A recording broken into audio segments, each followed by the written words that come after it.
Chapter 541. After learning about the existence of an ancient secret storehouse in Fengsha City and seeing such a brilliant formation here, Mo Chenga was almost certain this was the place where Xiao Xilan died. Xiao Xilan was a disciple of Xuanji School, and Xuanji School was a major formation sect. The Xuanji formation book they passed down was exquisite and could be regarded as the best formation technique in the world. Wanderer Ziwei, who had been Xiao Xilan's husband for 200 years, had such attainments in formations, so Xiao Xilan, as his legitimate successor, must be a great formation master. In a place like Fengsha City, cultivators who came to explore together would definitely invite a formation master. Xiao Xilan was undoubtedly a good choice. If this was really the case, this Fengsha City was a dragon's pool and tiger's den. Even a formation master like Xiao Xilan died here. Mo Chenga played with the Jinwu slip in her hand and thought for a while. She said, "I'm not sure about breaking this Fengsha City's formation. Not to mention things that were far away, just this obvious big formation and the countless small formations within it were things that she couldn't understand." Qin Shi nodded to show his understanding. In the past few days they had been trying to figure out this big formation. Although he wasn't good at formations, he knew this formation was far beyond the level of formations in the cultivation world. Even if they brought all the formation masters in the celestial pole here, they couldn't guarantee they could break it. However, the possibility of Xiao Xilan dying here was very high. This was related to Mo Chenga's life, so they had to try even if they weren't sure. "Let's take one step at a time," he said. "We have to try." Mo Chenga also sighed and nodded. Qin Shi turned around and walked around. Finally he stopped in front of the sandpit. "Look here." Mo Chenga looked in the direction he was pointing and was stunned. She saw several mid-grade spirit stones scattered around the sandpit. They seemed to be arranged randomly, but if she looked carefully she would find some kind of pattern. Around the spirit stones, there were also intersecting lines drawn with beast blood. "Breaking a formation with a formation?" she muttered to herself, then crouched down to demonstrate it. A moment later she patted the dust on her hands and stood up. Fellow Taoist Zong is quite unique in formations. He actually came up with this method. Seeing her relaxed expression, Qin Shi asked, "Do you have a solution?" "I can try to complete this formation," Mo Chenga said. "It's hard to say whether I can break it or not, but I have a good chance." That would be the best solution. Since Huaziki set up this incomplete formation here, the entrance is most likely here. Mo Chenga hesitated for a moment. "Do you think those two devil cultivators will come again?" Qin Shi said, "Probably not in the short term. Otherwise they wouldn't have to leave." "Yes." Mo Chenga crouched down and started to mend the formation. Qin Shi, on the other hand, took the piece of black gold and examined it carefully. This black gold piece should be the clue Lord Taoist Shenin and the others obtained from the beast cultivators. The black gold plate was black and glossy. There were fine scratches on both sides. If one didn't touch it carefully, it would be hard to notice. He imprinted the engravings on both sides of the paper and studied them carefully. The engravings on both sides were two maps. One of them had the outline of a mountain range, and one could barely tell that it was the terrain of the extreme west. The other should be a map of a maze. The strange thing was that the two maps were not complete. According to the map, there were at least two fragments. Could it be that the two demonic cultivators had obtained one of the fragments? These two maps could only confirm that it was the extreme west. No wonder the Immortal Alliance didn't have too much hope. The extreme west was so vast that the possibility of finding it wasn't high. But how did they know that this map showed the secret storehouse of a big ancient cultivation group? Qin Shi held the item and walked around the sandpit while pondering. It wasn't until he accidentally used his divine sense to explore the inside of the black gold piece that he suddenly understood. This piece of black gold was not only used to engrave a map, but there was also an enchantment sealed inside. It seemed that this item was also the key to the place where the treasure was hidden. According to the records left behind from ancient times, some sects would seal enchantments inside certain objects and use them as keys. However, based on this item alone, it was impossible to confirm that the secret storehouse was in the Sandstorm City. Huaziki and Zong Si must have found other clues. Unfortunately, their things were taken away by the two devil cultivators. Time passed by. Mo Chenga had been calculating the incomplete formation left by Zong Si. At first, Qin Shi studied the two maps, but later he simply sat on the side and meditated. Those two devil cultivators didn't come again. They didn't know whether it was because they had other goals or because they didn't want to fight with them. 2 days later, Mo Chenga finally clapped her hands and said happily, "It's done." Qin Shi opened his eyes and stood up. "There's a result?" The formation left by Zhong Si can be considered repaired. Next, we can try to see if we can crack this small formation. Mo Chenga laid a formation flag in the center of the formation and put down the last spirit stone. Buzz. With a soft sound, hundreds of spirit stones lit up at the same time, forming a light shield. A bright white light appeared in the center of the light shield and shot into the sandpit. Boom. After the loud noise, there was a rustling sound. All the sand in the sandpit leaked out. A moment later, the sandpit was empty, replaced by a big black hole. Both Mo Chenga and Qin Shi were happy. They didn't expect things to go so smoothly. They came here without knowing there was a secret storehouse here. Huaziki and Zhong Si's accidental death benefited them. The spiritual aura of the spirit stones on the ground was completely absorbed and turned into powder. Mo Chenga erased the traces of the formation and asked Qin Shi, "Do we go down?"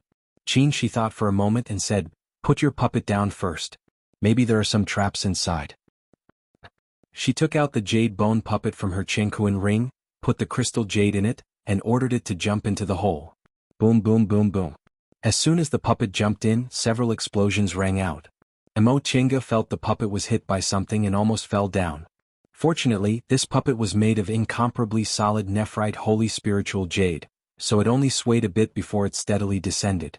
When it safely fell to the bottom, it flew up again. The traps inside the hole were activated again. The puppet flew up wobbly and was hit countless times. When the puppet flew out, Mo Chenga touched the tiny wounds on its body with distress.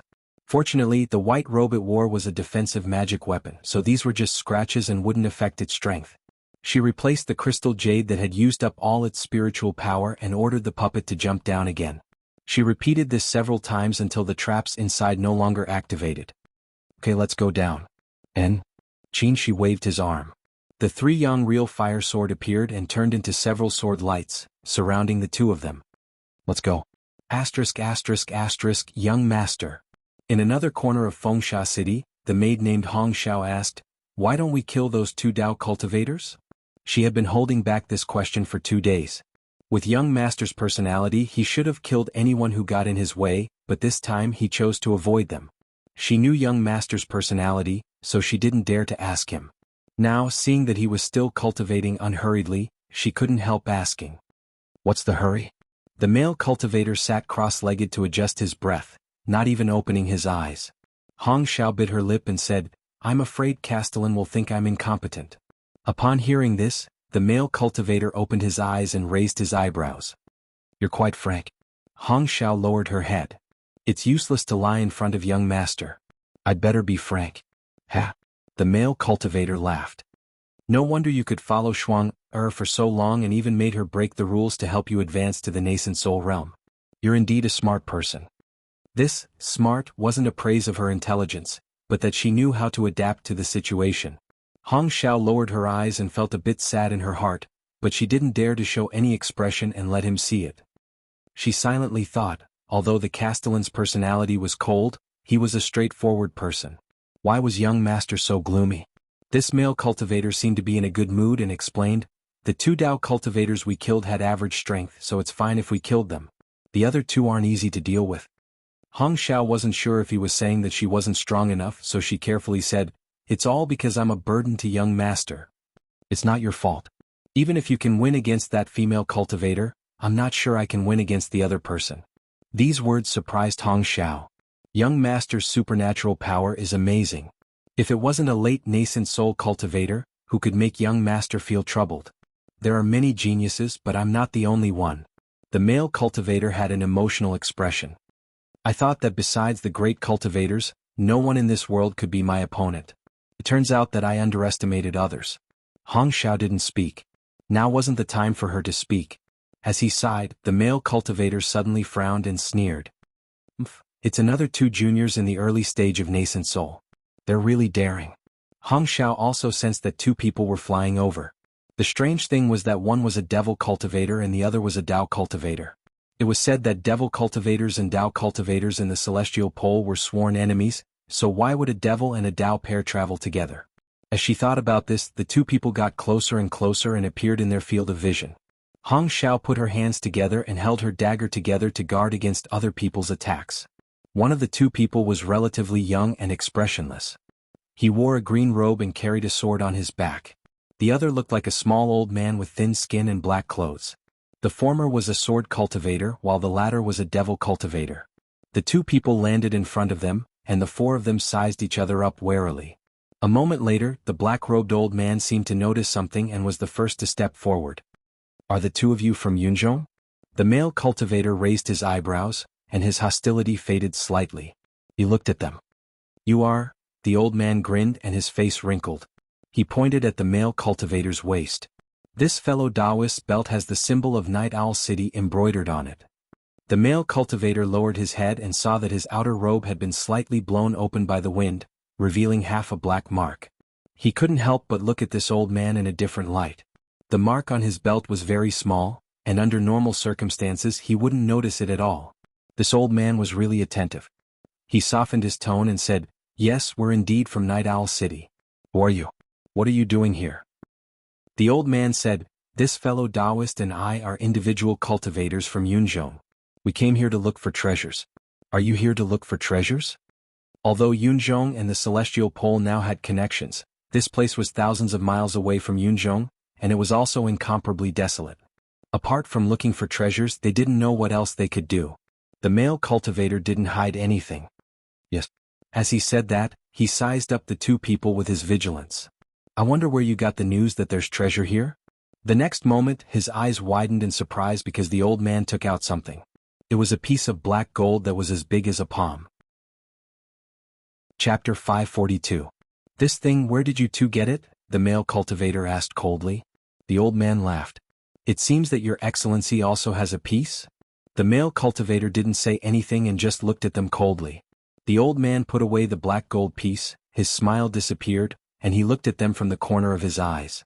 "Your excellency, do you want to rob it?" Before he finished speaking, the male cultivator's fake hand suddenly expanded and grabbed the old man. In an instant, the old man turned into a mass of devil aura, disappeared from where he stood and appeared 10 feet away. Clang! With a clear sound, the sword cultivator's sword jumped out from his back and slashed at the giant hand. The male cultivator snorted, ignored the sword and continued to grab the old man. The next moment, the sword slashed the giant hand, making a sharp sound. The male cultivator's expression changed. He immediately withdrew his hand and looked at the sword cultivator in shock. The sword cultivator smiled faintly, shook his arm and withdrew his flying sword. He said slowly, "Fellow Taoist, long time no see." The male cultivator stared at him carefully for a while and was a bit surprised. I'm Jianxin." The sword cultivator's face was thin and somewhat bony, but when he smiled, his eyes were like peach blossoms. He said, "More than 80 years ago your excellency met once." The male cultivator stared at them without saying anything. Jianxin smiled, touched his sword and said, "Your excellency seems to overestimate yourself. Killing people and stealing their treasures isn't that easy to do." The male cultivator clenched his fists. If one looked closely, they would find that the hand Jianxin cut was slightly trembling. After a long time, he asked with a dark face, "What do you want?" "Nothing." The one who answered was the old man. He slowly walked to Jianxin's side, his face trembling, and said, "We all came from Yunzhong. It's really fate that we can meet in the Celestial Pole. Why don't your excellency take out the item and cooperate with us?" The male cultivator's expression was gloomy. He stared at the two of them and didn't say anything for a long time. "Your excellency," the old man narrowed his eyes and said again, "if you have doubts, we have nothing to say. We'll leave." The two of them turned to leave. "Wait." The male cultivator finally said, "How do we cooperate?" The old man smiled. "I'm sure you also know that there is more than one copy of this map. It's very difficult to find treasures with just the one you have. If you combine the two, your chances will increase greatly." The male cultivator's eyes flickered. "How do we split that thing?" "The two of you, the two of us. All four of us are at the early nascent soul stage. Naturally, we'll split it evenly." The male cultivator didn't answer for a while, and the old man and Jianxin didn't urge him. After a while, the male cultivator finally said, "All right, how refreshing." The old man took out the black gold piece again. "Would you like to take it out for us to take a look as well?" The male cultivator didn't say anything. He took out a similar black gold piece from his Chenkuan bag and shook it in front of him to show that he wasn't deceiving them. The old man and Jianxin looked at each other and nodded. The old man cupped his hands in greeting. "I'm called Black Robe, but my name isn't well known. I'm a loose cultivator from Yunzhong. He pointed at Jianxin. This is fellow Taoist Jianxin. You seem to know him, so there's no need to introduce him. The male cultivator nodded stiffly and said, My name is Tianxian and this is my maid Hong Xiao. We're from Night Owl City. Nascent soul cultivators from Night Owl City. You two have extraordinary identities, Black Robe said with a smile. The cities in Yunzhong's devil domain were different from sections. Under normal circumstances, only the city lord was a nascent soul cultivator. If there were other nascent soul cultivators, most of them were successors or had an unusual relationship with the city lord. The male cultivator named Tianxian raised the corner of his mouth but didn't say anything. He didn't seem to like answering. Black Robe and Jianxin didn't care about it and began to discuss the details of their cooperation with Tianxian. Fellow Taoist Tianxian, wait? Tianxian looked at the two of them and asked, I wonder if you two mind telling me where you got your black gold piece? Black Robe grinned and asked instead of answering, A few months ago, fellow Taoist Tianxian participated in the Cloud Wing City auction held by the Yuan Province Merchant Union, right? Hearing this, Tianxian's eyes flashed and he answered, That's right. The black gold piece in his hand was the one he bought at that auction. After the world changed, the Yuan Province Merchant Union's branch in Yunzhong took out many treasures to auction in order to raise money and search for the Yuan Province. This black gold piece was one of them. Tianxian stared at the two of them. It seems that you also went to that auction. That's right. If it weren't for that, I wouldn't have known what this black gold piece could be used for. Tianxian narrowed his eyes and didn't understand what he meant. Fellow Taoist Tianxian, you haven't told me where you got your black gold piece. Hee hee. Black Robe laughed. I'm not as rich as you, fellow Taoist Tianxian. 3 million spirit stones is not enough even with all my assets. Otherwise, I would have used all my savings to buy the black gold piece in your hands. Seeing that Tianxian was a little impatient, Black Robe cut to the chase. I obtained this item by accident a few hundred years ago. I didn't know what it was used for and didn't take it to heart. It wasn't until a few months ago when I went to Cloud Wing City to participate in an auction that I found out that this item was related to an ancient treasure trove. Unfortunately, I didn't have enough assets to buy the black gold piece in your hands. After that, I bribed a steward of the Yuan Province Merchant Union to get the information about the treasure that came with the black gold piece. I see. After confirming that it had nothing to do with the Yuan Province Merchant Union, Tianxian's expression relaxed. If the Yuan Province Merchant Union deliberately sold the item, they would have to look for trouble afterward. Black Robe asked, Fellow Taoist Tianxian, you arrived earlier than us. Did you find any clues? Tianxian shook his head. We encountered 4 Taoist cultivators earlier and killed 2 of them. The other 2 were quite strong, so we escaped here and took a rest for the time being. There are others. Black Robe frowned and said, Fellow Taoist Tianxian, can you take out the map on the black gold piece and compare it to confirm it? Tianxian pondered for a while, then took out a roll of paper from his bosom. The map is here. Black Robe also took out a piece of animal skin. The two of them stepped forward and compared the map in their hands. They were both stunned. It doesn't match? The two of them stared at each other in surprise. The black gold pieces in their hands were exactly the same in size and style. They didn't expect that the map wouldn't match. You too. Jianxin, who was holding his sword, said, Look at this map. The strokes are exactly the same. It should be the same map. Black Robe turned to him. Fellow Taoist Jianxin, what do you mean? Hee hee. Jianxin raised the sword in his hand and knocked the hilt between the paper and the animal skin. There's a piece missing in the middle, so you can't match. Black Robe and Tianxian thought for a while and nodded in agreement. It seems that those Taoist cultivators should have another piece of the map, Black Robe said, and then asked Tianxian, Fellow Taoist Tianxian, are they cultivators of the celestial pole? Yes. Tianxian nodded. This is a bit troublesome. Black Robe touched his beardless chin. The cultivators of the celestial pole may not cooperate with us. Tianxian said, they only have 2 people left and we have 4. We can just rob them. Why cooperate? Black Robe raised his eyebrows and then smiled. You're right. He paused and asked, since we want to cooperate, what should we do next? Fellow Taoist Tianxian, do you have any opinions? Naturally, we should take the map first. Tianxian was expressionless. We'll have more confidence in finding the treasure when the 3 maps are combined. What fellow Taoist Tianxian said makes sense. Shall we look for those 2 Taoist cultivators first? Yes. Tianxian's eyes flashed and said, this sandstorm city isn't small, and these sand piles are very strange. It won't be easy to find two people. Then what do you mean, fellow Taoist Tian Xian? Let's split up. Tian Xian said, we'll meet up after we find them. Black Robe thought for a while and nodded. Okay. With that, the two sides exchanged communication jade talismans and left separately. After 15 minutes, they couldn't sense the other party's aura anymore. Hong Xiao, who had been silent all this while, asked doubtfully, young master, we already know the entrance to the treasure place. Why should we cooperate with them? Tian Xian's face darkened. These two people are extraordinary. If we don't cooperate with them, are we going to fight them to the death? But didn't they plan to leave at that time? Do you really believe that they'll leave? Tian Xian glanced at her.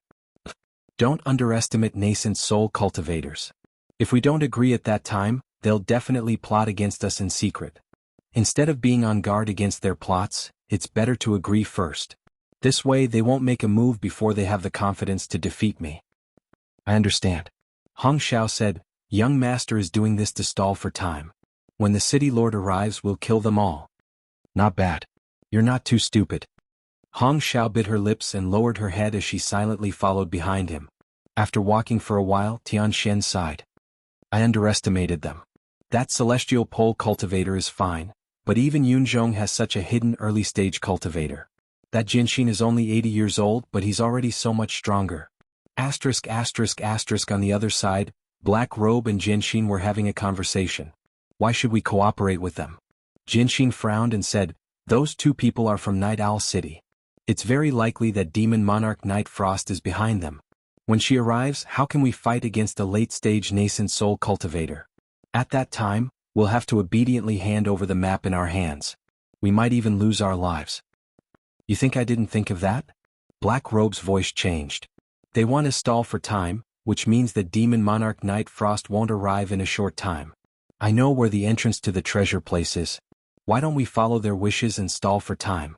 When Demon Monarch Night Frost arrives, we'll have already taken the treasure away. Isn't that wonderful? This? Jinxin thought about it carefully. It was indeed the case. Tian Xian's strength was extraordinary, and he had an early-stage nascent soul maidservant by his side. Instead of fighting to the point where both sides were injured, it was better to use tricks. Even if Demon Monarch Night Frost came with only 1/3 of the map in their hands, it wouldn't be easy to find the entrance in a short time, right? Chapter 543. With the jade bone puppet leading the way, Mo Chenga and Qin Shi safely jumped into the deep pit. Mo Chenga waved her sleeves back and forth, sweeping away the dust caused by the activation of the mechanism. She then took out the heaven and earth fan and relied on the mother moonstone at the tail of the fan to illuminate the place. She was a little surprised. She had seen the map and thought that there would be an underground city below. She didn't expect that it was just an ordinary stone path. Qin Shi waved his sleeves. A wisp of sword light separated from his body and moved forward along the stone path. The stone path was clearly illuminated by the sword light, but the surface of the rocks were glowing red, as if magma had suddenly solidified. Mo Chenga looked up. The hole above her was very far away, and there was only a glimmer of light. It was not strange for there to be magma in such a deep place. What was strange was how the magma had solidified into rocks. Qin Shi touched the surface of the rock and said, this should have been created by a cultivator with a profound cultivation level using a divine ability. Is that so? Mo Chenga also touched the rocks. She discovered that the surface of these rocks was ice cold and didn't have the slightest heat. From the looks of it, these rocks were originally magma. There was a powerful cultivator who caused the temperature of this place to suddenly drop, condensing all of it into rocks, creating this underground passage. This kind of method wasn't too rare. Mo Chenga herself could do it. However, maintaining it for hundreds of thousands of years was not the ability of a nascent soul cultivator. Sure enough, there were mysteries hidden under the sandstorm city. Let's go. The sword light probed the stone path. After confirming there were no problems, Qin Shi started walking. Mo Chenga answered, then followed him. The stone path was not wide and could only accommodate 2 or 3 people walking side by side. The jade bone puppet was walking in the front, followed by Mo Chenga and Qin Shi. Although the nascent soul heavenly tribulation completely destroyed her offensive magic weapons, the great benefits she obtained from this trip to Sea of Returning Ruins far outweighed her losses. The jade bone puppet, the cosmos ring, the great heavenly thunder technique, and the many crystals and high-grade spirit stones were far more valuable than a few ordinary magical treasures. Besides, what she lost were all offensive artifacts. These things could be replaced, and those artifacts with unique functions could all be repaired. The jade bone puppet walked in front and did not encounter any danger. Even so, the two of them didn't relax their vigilance. Qin kept releasing his sword aura, and Emo also didn't relax her art of primordial singular energy. Heavenly lightning also floated beside her. After walking for a while, Emo raised the back of her hand and looked at the map. She silently recalled the path they had just taken and compared it with the map. She said, "It's different from the route on the map. I don't know if it's a missing part or if this place isn't on the map at all." Qin, she said, "It's very likely that this part wasn't drawn on the map." "Why do you say that? Did you notice? The space drawn on the map should be sealed." Emo raised her hand and drew a line on the periphery of the map, enclosing the entire route. According to this pattern, the missing parts should also have this line, so this place should indeed be sealed. Qin, she continued to say, "The details on this map are detailed and meticulous, and the plan is neat and tidy. It might be a building similar to an immortal's cave." Emo nodded in agreement. A secret storeroom. Since it was a secret, it had to prevent others from discovering it. The storeroom was used to store items, so it needed special protection. This stone passage should lead to the outer part of the secret warehouse. In that case, we can only explore this part of the road by ourselves. And?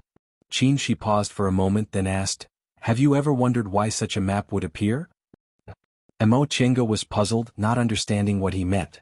Qin, she said, "As far as I know, only the people in charge of the sect know about the secret storeroom. For example, in our Shenqing school, only senior martial brother Xinjiang knows the location of the secret storeroom. Other people, including the sect head in charge of the storeroom, also don't know. This is the case in every cultivation group. There are no exceptions." Upon hearing what he said, a thought flashed in Emo mind. What if senior martial brother Xinjiang suddenly died and couldn't tell us the location of the secret storeroom in time? Qin, she smiled and pointed at the piece of black gold in her hand. "So, I think this thing should be used to prevent that kind of situation from happening." Emo thought for a while and said, "Such an important thing shouldn't be casually leaked, right?" "Logically speaking," Qin, she said. "As far as I know, there are also copies of the map of Shenqing School's secret storeroom in the hands of several people, including our master. If Lord Taoist Xinjiang died unexpectedly, then Lord Taoist Jinghe would be the person with the highest cultivation level in Shenqing School, so it was very reasonable for him to have one of the maps. So, this piece of black gold should also be like this. It's divided into several parts and in the hands of several people. If something happens to the person in charge, they have to combine them into one, find the exact location of the storeroom and pass it on." So, what he said was very reasonable, but how could it help their current situation? Qin, she continued, "So as long as we reach the storeroom marked on the map, we'll be very safe. However, in order to prevent things from falling into other people's hands, the road outside must be very difficult. It's even possible that they'll set up a deadly trap and inform the younger generation of how to crack it." In this way, the secret storeroom had several layers of protection. The map was divided into several parts. If there was a problem with the sect's inheritance, the map couldn't be combined to obtain the treasure. The method to crack it would be passed on separately to prevent outsiders from obtaining the map and taking away the things in the storeroom. As for the complete restriction sealed inside the black gold piece, it might be a precaution. If the sect encountered a major crisis and the map wasn't completely passed on, they could use this thing to obtain the treasure.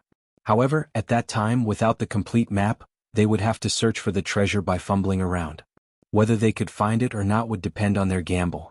In this way, if it was just a power struggle, the cultivators of those big cultivation groups didn't have to pay such a huge price to find the secret storeroom. If the sect encountered a crisis, the secret storeroom would be the sect's last hope.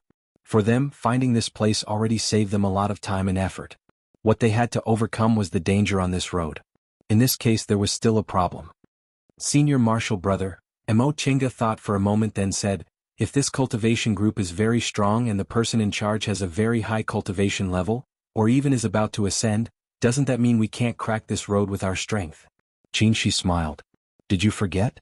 There are no spirit veins here, so the restrictions and formations they laid are probably ineffective."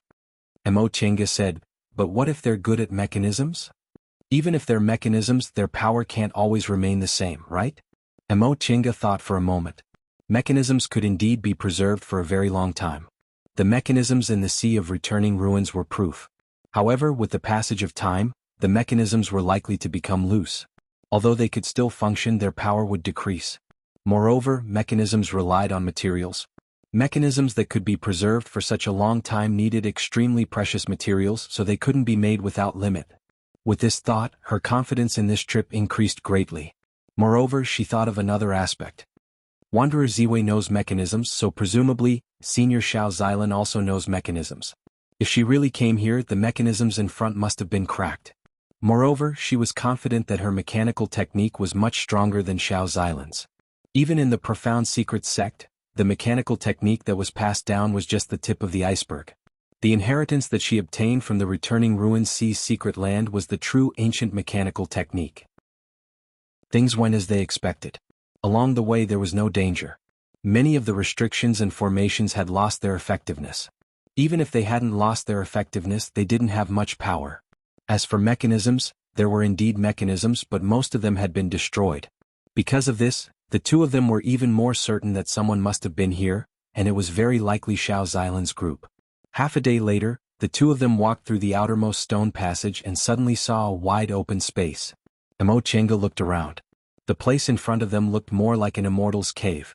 The wide stone passage was wide enough for 10 people to walk side by side. The ground was covered with neat and tidy bluish-gray stone slabs. The surrounding stone walls were embedded with many colorful gems for illumination. These gems weren't like moonlight stones, which only had the function of illumination. At the same time, they were also rare materials. Although they weren't enough to make nascent soul cultivators fight over them, if all of them were collected, they would be an amazing fortune.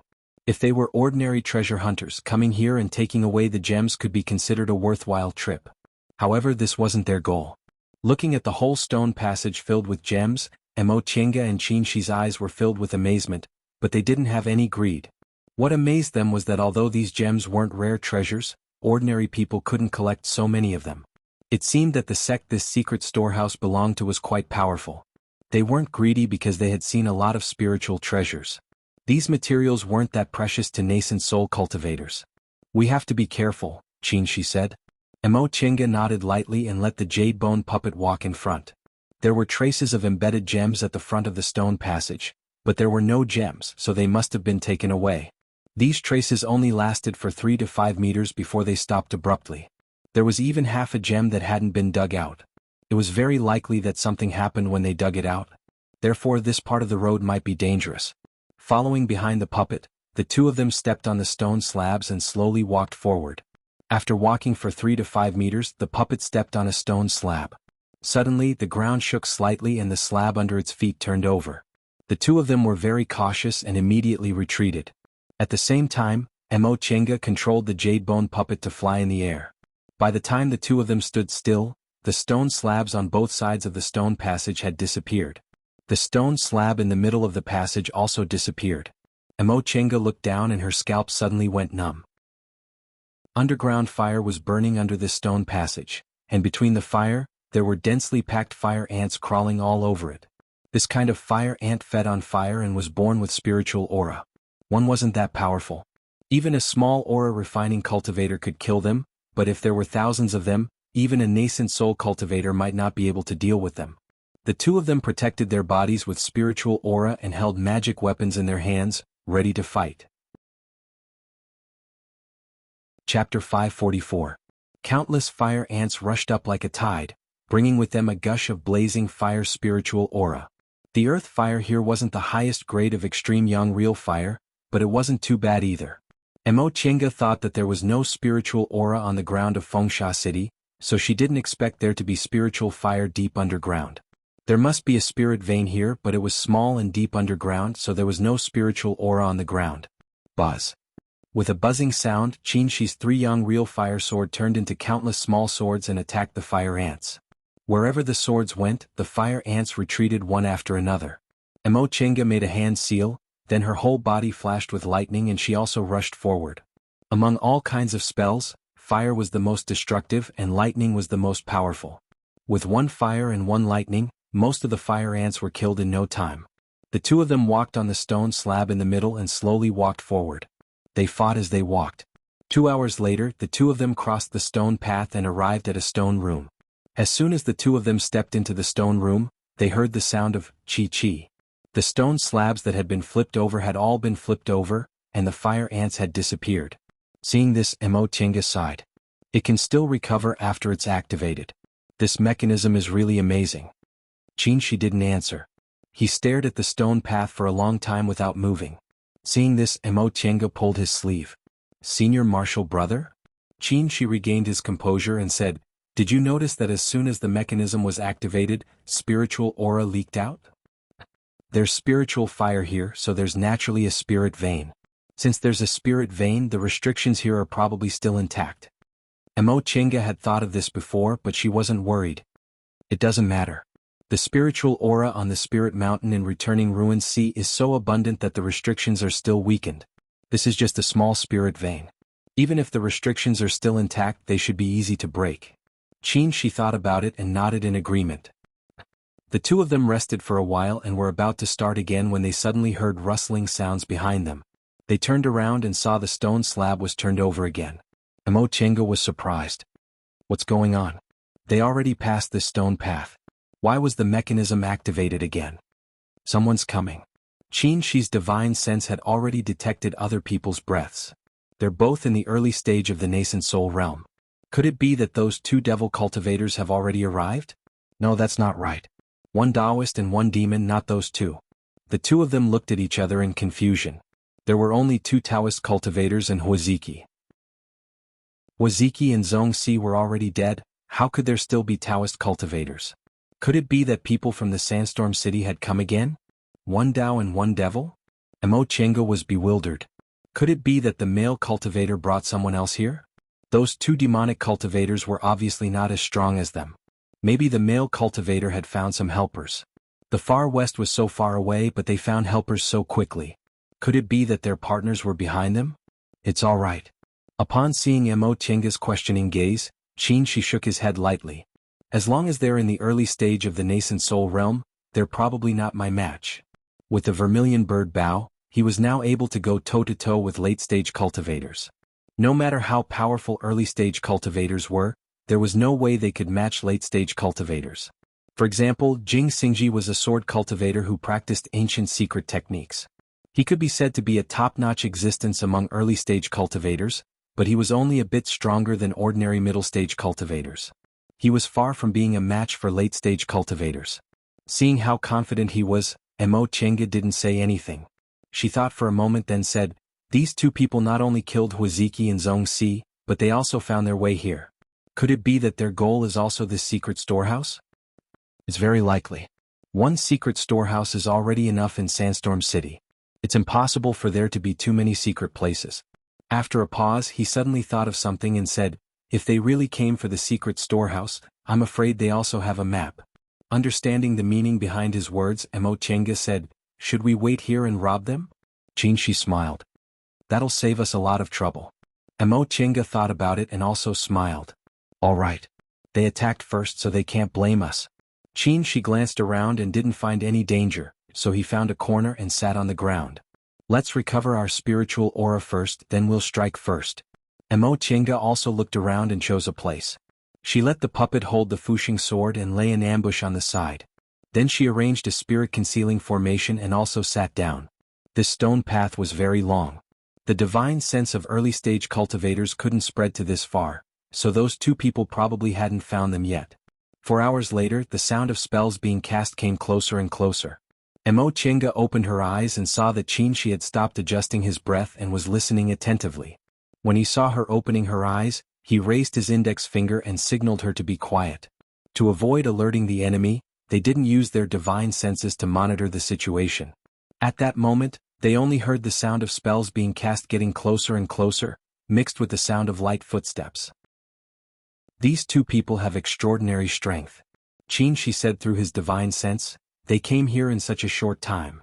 Although the fire ants were not strong, they could fly and crawl. There was no end to them. They were very troublesome. The two of them walked for more than 2 hours. The two of them only took a little longer than them. Chenga listened for a while, then said, it seems there's a sword cultivator? The sound of sword aura was the clearest and sharpest, so she most likely didn't mishear it. And Qin she frowned slightly. Be more careful. By the time he finished speaking, the two men had already arrived. The moment he stepped into the stone room, the mechanism closed again with a series of creaking sounds. Phew. Someone gasped and was about to speak when a sword light suddenly swept over silently. He was so shocked that he swallowed his words. Clang. That person used his flying sword to block Qin Shi's sword aura. Their sword chi clashed, and when they looked at each other they were both shocked. You. At the same time, the puppet lying in ambush raised the Fuxing sword and slashed down. Boom. The other person moved even faster, and a ball of demonic chi assaulted the puppet, forcing it back several steps. Mo Chenga took a step forward, holding the heaven and earth fan. Just as she was about to make a move, she was also stunned. The nascent soul battle, which was on the verge of breaking out, suddenly stopped. The four people stared at each other without speaking for a long time. Cough. Finally, someone coughed. Qin Shoujing, you're really haunting me. Why do I run into you everywhere I go? Qin Shi waved his sleeve, withdrew his sword aura, and instead of answering he asked, why did you return to the celestial pole? Sword cultivator Jianxin, who was also Jing Xingji, wiped his face, revealing his true appearance. He put his sword back into its sheath and curled his lips. Whether I return to the celestial pole or not, what does it have to do with you? Then it's also none of your business that I'm here. After not seeing each other for 3 years, Jing Xingji was so depressed that he wanted to bang his head against the wall. Can you two talk properly? Mo Chenga withdrew her puppet, turned to Jing Xingji and asked the same question. Fellow Taoist Jing, why did you return to the celestial pole?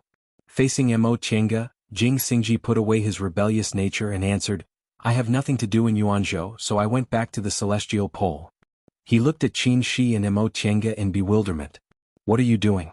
Why did you come to the celestial pole? We have a mission, Mo Chenga said. What about you? I'm not telling you. Jing Xingji smiled complacently, looked them up and down and said, you two are doing well. Your cultivation levels have improved again. You're doing well too. Your sword aura is even more powerful. Mo Chenga glanced at his flying sword, which shone with a cold light. He must have refined a lot of crystal jades. Jing Xingji jealously stared at her puppet without saying anything. Mo Chenga smiled, then turned to the other person. What about you? We haven't seen each other for so many years. How have you been? The old devil cultivator was stunned. You know who I am? You have primordial devil aura on you. Who else could it be? Mo Chenga said.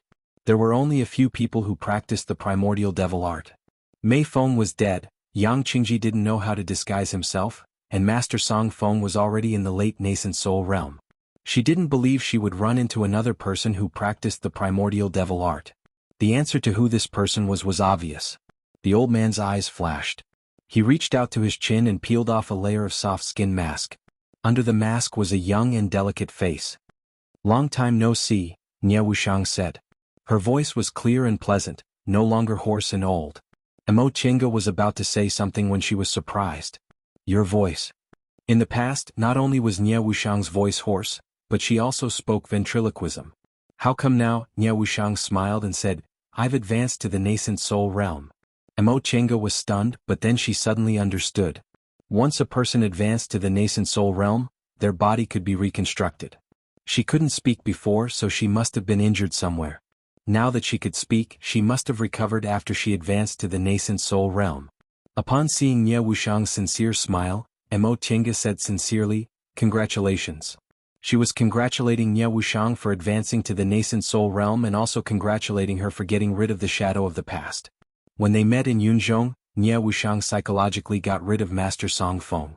And now, the scars left on her body by Master Song Feng were also gone. Nie Wushang understood. She stared at Mo Chenga with sparkling eyes. You too. Not only did you return safely from Yunzhong, but you also successfully advanced to the nascent soul realm. Enough. Jing Xingji interrupted their conversation. Don't congratulate me here and there. I'll congratulate the two of you. Isn't that enough? We don't have much time. We'll catch up later. Jing Xingji said sternly, let's talk about our purpose in coming here first. We all know in our hearts that running into each other here definitely wasn't a coincidence. Running into each other in the far west could be considered a coincidence, but running into each other in the underground stone passage leading to the secret storehouse, this probability was too low. Even if their purpose was different, their destination must have been the same. The four pairs of eyes stared at each other for a while before Immerse coughed and took out the black gold piece. I guess you also have this thing, right? Upon seeing this thing, Nie Wuxiang said, turns out the last piece of the map is with you. It seems the Dao cultivators those two Yunzhong devil cultivators mentioned were you. Yunzhong devil cultivators? Immerse and Qin Shi glanced at each other. Those two people turned out to be devil cultivators from Yunzhong. Why did devil cultivators from Yunzhong come here? We'll talk about this later. Nie Wuxiang stared at them. Now that we've confirmed that our purpose is the same, should we cooperate next?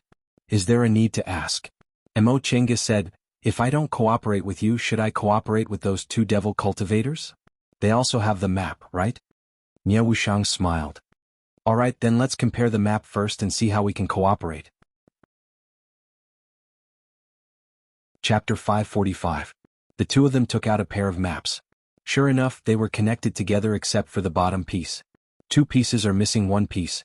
What about the remaining map? Jing Xingji asked. Immerse glanced at him.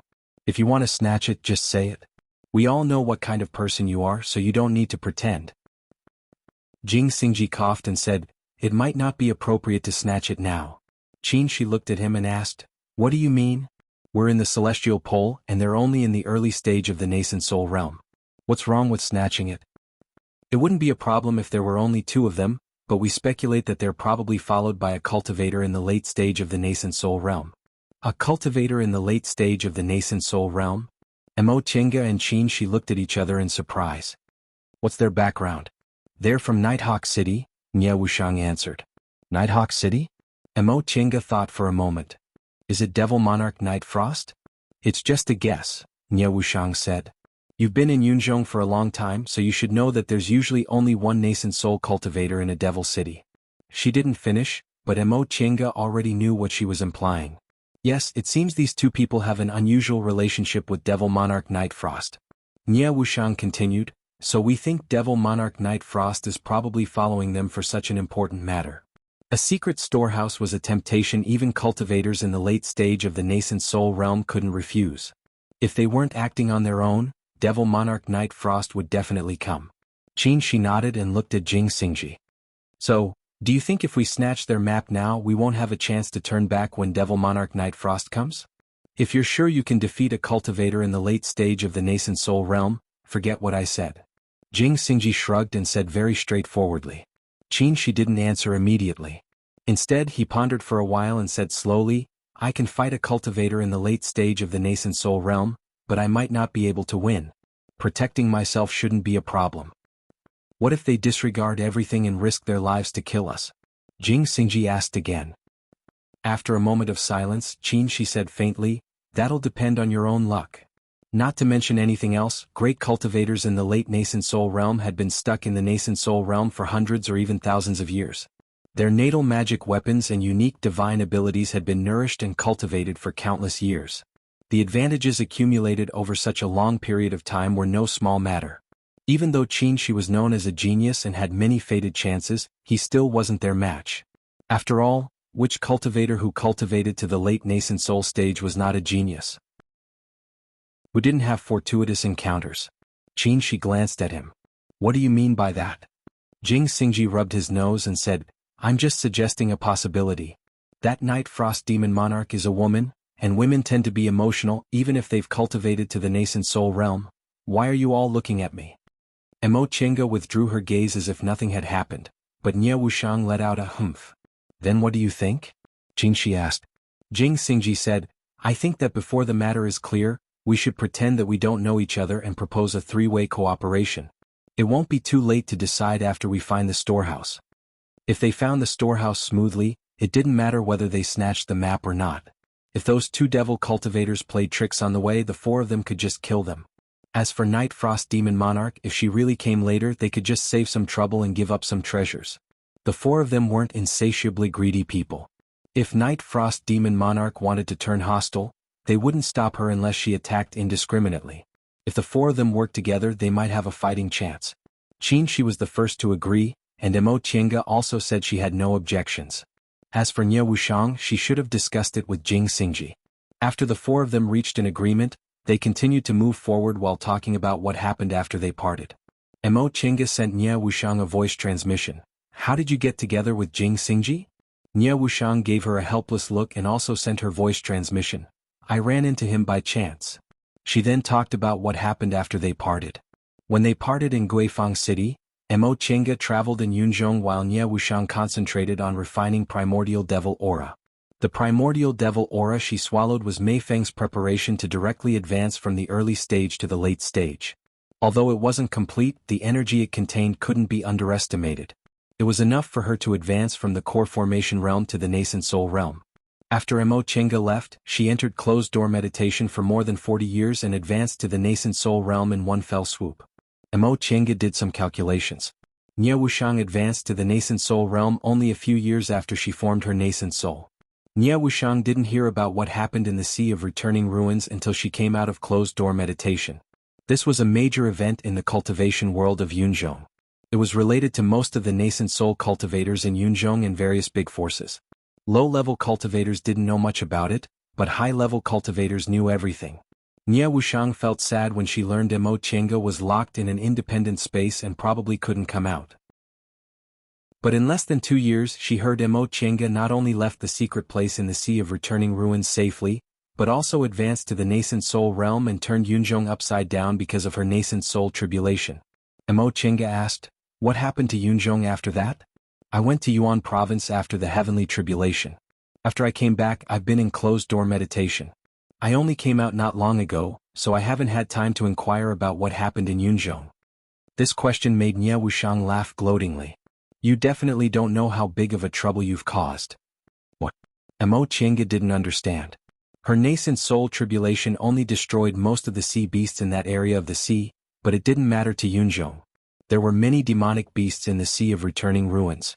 Nia Wushang said, after the heavenly tribulation that day, it triggered cracks and tsunamis. One Leaf Island's great island protecting formation was torn, and the whole island sank to the bottom of the sea. What? Mo Chinga was shocked. So you're saying Yunzhong lost a lot of high-level cultivators? Many core formation cultivators gathered on One Leaf Island. If they all died, the number of nascent soul cultivators in Yunzhong would be greatly reduced in the next few hundred years. Not that many, Nia Wushang said. Many nascent soul cultivators gathered on One Leaf Island. Although many of them went to chase you, many of them stayed there to maintain the situation. When they saw the situation wasn't good, they brought those cultivators back to the mainland. It's just that those cultivators who didn't return from hunting beasts have disappeared forever. Fortunately, Mo Chinga felt lucky. Although I didn't directly cause this, so I don't have to bear the karma, if so many people really died I wouldn't feel good. Nia Wushang chuckled. In any case it's related to you. You're really a jinx. Then she said, One Leaf Island disappeared, so Yunzhong is in big trouble.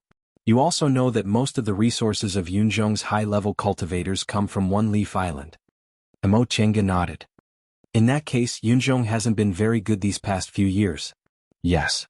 Nia Wushang shook her head. One Leaf Island has been in operation for tens of thousands of years. How can it be built in just a few years? Besides, the southern end of Yunzhong is no longer the Sea of Returning Ruins, and there are far fewer sea beasts there. In my opinion, Yunzhong has already lost its advantage in resources. Now it's not much better than the Celestial Pole.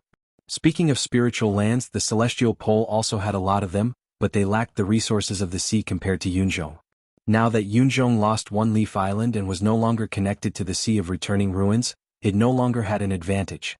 Mo Chinga looked a little happy. If that's the case, the Celestial Pole and Yunzhong won't have to worry about being suppressed if we join forces. Nia Wushang looked calm. Who's stronger or weaker has nothing to do with me. The only person related to her in the Celestial Pole was Master Song Feng, but he was a shadow in her life. And Yunzhong had nothing to do with her. Seeing her expression, Mo Chinga sighed inwardly and changed the topic. You haven't told me how you met Jing Xingji. Nia Wushang showed a bitter smile and answered, Later the world changed and Yunzhong and the Celestial Pole became connected, so I returned to the Celestial Pole. Who would have thought that as soon as I arrived at Tiandao sect, I would run into this guy? She glanced at Jing Xingji. I see. Mo Chinga nodded. Then why did you come here?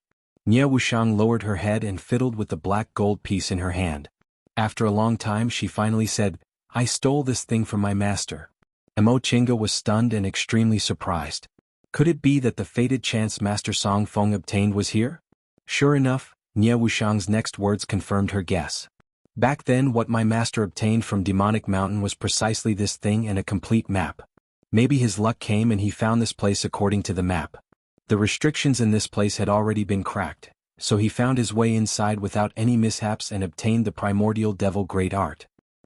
I see. Mo Chinga nodded, but she soon frowned. She felt something was wrong. The primordial devil great art. Based on her experience, this thing was probably related to the stone tablets in the Five Spirits Sacrificial Temple. Could this place be related to the Five Spirits Sacrificial Temple? Explaining this matter to Nie Wushang would be very troublesome, so she might as well not talk about it. Before I returned to the Celestial Pole, I participated in an auction in Yunzhong. That auction happened to have another black gold piece, which was the one in the hands of those two devil cultivators. So, I came back to prevent the treasure from being taken by someone else. Since that's the case, do you know how to go on this path? Nie Wushang shook her head and said, I came here with my master when I was young, but I was too young at that time and couldn't remember clearly. Besides, I only stole this black gold piece. My master always carried the complete map with him, so I didn't get it. For so many years, Nie Wushang had been concentrating on cultivating and hadn't earned any spirit stones. She must have stolen one of Master Song Feng's Qingkuan bags. So, you came here to look for treasures? Nie Wushang nodded, then shook her head. Looking for treasures is incidental. The main reason is for cultivation techniques. Cultivation techniques? Mo Chinga was confused. Aren't you practicing the primordial devil great art? Yes, but the primordial devil great art I have isn't complete. Nie Wushang sighed. The primordial devil great art was comprehended by my master, but he didn't remember the part after the nascent soul realm. So you had to come here sooner or later. And? Nie Wushang glanced at Jing Xingji, then curled her lips. I'm all alone and weak. I just happened to run into this guy, so I made a deal with him. I brought him here and he helped me take the treasure. Upon seeing Nie Wushang's expression, Mo Chinga pondered for a moment and immediately understood what was going on. She couldn't help but smile. You extorted a lot of good things from him, right? Sure enough, Nie Wushang glared at Jing Xingji with resentment. She quickly composed herself and asked, What about you? Why did you also come here? Chapter 546. Along the way, as Nie Wushang said, most of the restrictions and traps were cracked, leaving only a few behind. Including the fire ant traps in front, they weren't too powerful. A foundation-building cultivator with good luck and sufficient preparation might be able to break through. The great art of primordial devil and the secret storehouse. Mo Chinga thought mockingly. Sure enough, the heavens couldn't distinguish between good and bad people. Master Song Feng obtained a fated chance, so how could those cultivators who cultivated properly but couldn't break through endure it? However, Master Song Feng, who was still a small cultivator back then, wasn't necessarily less diligent than these cultivators, nor was he as temperamental and murderous as he was today. No one was born a bad person. Qin Shi and Jing Xingji, who were walking in front, stopped. Mo Chinga looked up and couldn't help but widen her eyes in surprise. In front of them was a vast space with towering stone forests decorated with earthly fires. When they looked up, they couldn't see the top. It didn't look like underground at all. The three of them all turned to look at Nie Wushang. Don't look at me, Nie Wushang said. I don't know how to walk this path. Jing Xingji was the first to lose his cool. Then why did you say you'd take me to the storehouse? Nie Wushang spread her hands and said somewhat shamelessly, I didn't say I knew the way. Wouldn't it be fine if I took you to the storehouse in the end? You? Jing Xingji stared at her incredulously. He didn't expect he would be tricked and was speechless for a long time. Nie Wushang ignored him and said to Mo Chinga, This path was originally full of traps, but later, some senior cracked them. Now it's just a simple maze. As long as we walk out of it, we won't be far from the storehouse. Mo Chinga nodded. This underground stone forest should have been created by opening up an underground space. The long stone pillars were connected to the top so they could only walk but not fly. The distance between the stone pillars was neither too far nor too close, so they could walk anywhere, so there was no path to follow. Just as they were about to spread out their divine senses, Nie Wushang said, These stone pillars themselves have the effect of misleading divine senses, so we can't use divine senses to explore the path here. Mo Chinga and Qin Shi paused and withdrew their divine senses. So, we can only walk step by step? Qingxi asked. Pretty much. If it weren't for Senior breaking the formations and mechanisms here, we would have most likely died trying to pass through this stone forest. Right now we're just walking through the maze, which is already very good. Soon after, Nie Wushang added, my master has come here many times, but he also walked through the maze. It was 80% likely that Xiao Xilan and her team were the ones who had broken the array formations and mechanisms here.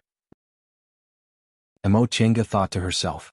Xiao Xilan was indeed worthy of being the successor of Xuanji School. She was able to crack most of these mechanisms merely by relying on the sporadic mechanisms passed down from the distant past era. Along the way there were only a few mechanisms that weren't completely cracked. With such attainments in mechanisms, why was she still unable to return? What had happened to her in this underground storeroom? Was it a formation mechanism that far exceeded their realm, or was it an internal strife? She pondered for a moment, then said, Sandstorm City can interfere with divine senses. Is it because of this stone forest underground? Mo Chenga couldn't help but nod. It's very possible. She could only understand part of the formation above, so it was only a guess that it could interfere with divine sense. My master also thinks so, Nie Wushang said. Then let's go. Now that things had come to this, it was useless to argue with Nie Wushang. Jing Xingji glared at her fiercely, then turned around and took the lead to enter the stone forest. Why didn't you leave a mark? Mo Chenga asked as they entered the stone forest. Leaving a mark isn't very useful. Nie Wushang spread her hands. Divine senses will create illusions here, and there's no way to go. Whether it's leaving a mark or pulling a string, it'll be a mess in the end. It'd be better to look for traces left by predecessors. I remember my master also has a way to remember routes. Mo Chenga thought about it and agreed, so she didn't say anything more. Although it wasn't very useful, they still left their marks along the way. At least they could find out if they went the wrong way. Did you really come here for a mission? Nie Wushang asked again. Before they could finish talking, they already arrived at the stone forest. Mo Chenga shook her head, then answered, There's no harm in telling you. We came here for our own matters. This thing is actually someone else's mission. She then told Jing Xingji about their encounter with Huaziki and Jing Xingji, including their deaths and how they obtained the black gold pieces. As for their encounter with the two devil cultivators, she had already told Jing Xingji. In the end, Mo Chenga said, Now it seems that Senior Xiao Xilan probably died here. That being the case, let's explore the way and finish this mission. Really? Nie Wushang cast a sidelong glance at her with a faint smile. All right. Under her gaze, Mo Chenga had to confess. Once we find the storehouse, we'll take some things out. Nie Wushang nodded, very satisfied with her answer. Right, you've been to the storehouse. Did you see any skeletons or anything on the way? Nie Wushang shook her head. No. My master also said that when he first came here, he found that the traps and restrictions had long been cracked. Someone must have been here, but the storehouse was intact, and he didn't find any traces of those fallen cultivators. Is that so? Back then, Master Song Feng could reach the storehouse smoothly even though he was only in the foundation building realm. Obviously, the traps and restrictions along the way were no longer a threat. Then why did Xiao Xilan die here? Or were they wrong? Maybe this wasn't Xiao Xilan's burial place? There's one possibility. Nie Wushang knew what she was thinking, so she said, There's a passage outside the storehouse. I don't know where it leads, but there might be some clues. Passage? Mo Chenga's thoughts turned. She recalled Master Song Feng's primordial devil great technique and couldn't help but guess. Could this passage lead to some sacrificial temple? Ahead of them, Qin Shi and Jing Xingji suddenly stopped. Jing Xingji shouted, Look, there's a mark here. Mo Chenga and Nie Wushang moved closer. As soon as she saw the tadpole-shaped mark, Nie Wushang's eyes brightened. This is my master's mark, she said. Keep walking. If you see this mark, follow the direction of the tail. My master came here many times. This is the route he took, so it can save us a lot of trouble. The three of them didn't object and kept walking. The stone pillars were densely packed and extended in all directions. Often, after walking for a while, they couldn't find the mark anymore. However, Master Song Feng's route was a lot of repetitive, so they often walked around and saw another route. The four of them went back and forth. After spending several hours, they finally came out of the maze safely. Mo Chenga looked at the magnificent underground stone forest and couldn't help but sigh. I really don't know what kind of divine power the ancient cultivators had. They could actually open up such a wonderful underground world. Nie Wushang nodded. If those people were trapped in the maze, we'd save a lot of trouble. At that time, we just need to take the treasures and go out. There's no need to fight over them. Treasures couldn't be taken casually in this underground storehouse. Otherwise, Master Song Feng would have emptied the storehouse long ago after coming here so many times. Therefore, Nie Wuxiang felt that there wouldn't be any conflict as long as she could get what she wanted if she entered the storehouse at the same time to look for treasures. But the problem was, if they entered the treasured land at the same time, who would be at ease with the other party? She coveted the treasures in the other party's hands, but she also had to guard against the other party making the first move. Unless the strength of the two parties was balanced, a fight was inevitable. Nie Wuxiang stole Master Song Feng's treasures and ran away, but this was Master Song Feng's fated chance sight. She felt guilty and didn't want to fight with others. Qin Shi shook his head. If there are really late-stage nascent soul cultivators following them, I'm afraid this maze won't trap them for long. Let's move faster. After leaving the stone forest, there was a natural karst cave in front of them. The cave was low and had many hanging stalagmites. It extended in all directions and had countless interconnected cave entrances. They went in here and came out there just like a natural maze. After passing through several checkpoints, all the mechanisms and restrictions were cracked without exception.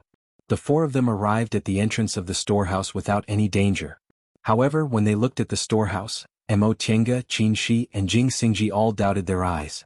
The storehouse of Ice Palace, a great ancient cultivation group in returning ruins sea, was a huge ice cave. It was magnificent and incomparably gorgeous. At first glance, one could tell it was no small matter. But what about the storehouse in front of them? The low cave didn't have any decorations. It was completely different from the magnificent stone forest just now. It looked like a low-level cultivator's immortal's cave. Even if it was a secret storehouse, wasn't this too simple and crude? You didn't go the wrong way, did you? Jing Xingji looked at Nie Wuxiang suspiciously. Nie Wuxiang snorted through her nose and didn't answer. Mo Tiange looked at the cave in front of her. The cave entrance was narrow and didn't have any decorations. It was so gray that she almost ignored it. But even so, she didn't dare to look down on this storehouse at all. A layer of hazy light covered the cave entrance. Even if they didn't do anything, they could still feel the invisible spiritual aura pressure. *****, a woman in purple fluttered down from the sky of Sandstorm City. She was as cold as frost and as beautiful as a peach. Hong Xiao, who was under the sand tower, went to greet her. Lord. The woman in purple nodded. Her face was cold and expressionless. Shuang. Seeing her, the gloominess on Qinshuan's face finally faded a little. It was Devil Monarch Night Frost, the Lord of Night Owl City. She was still expressionless, but there was a hint of softness in her eyes. How is it? She asked while looking at Tianxian. Her voice was as cold as snow water, clear and transparent. I found it. Tianxian waved the sheepskin scroll in his hand and handed it to her. But it's a bit troublesome. Devil Monarch Night Frost took it, flipped through it and threw it back to him. What kind of trouble? There are two other groups of people, Tianxian said. One group is cultivators from the Celestial Pole, and the other group is nascent soul individual cultivators from Yunzhong. There are two people in each group. How's their strength? Not bad. Tianxian frowned. The cultivators from the Celestial Pole are a man and a woman, one in the middle stage and the other in the early stage.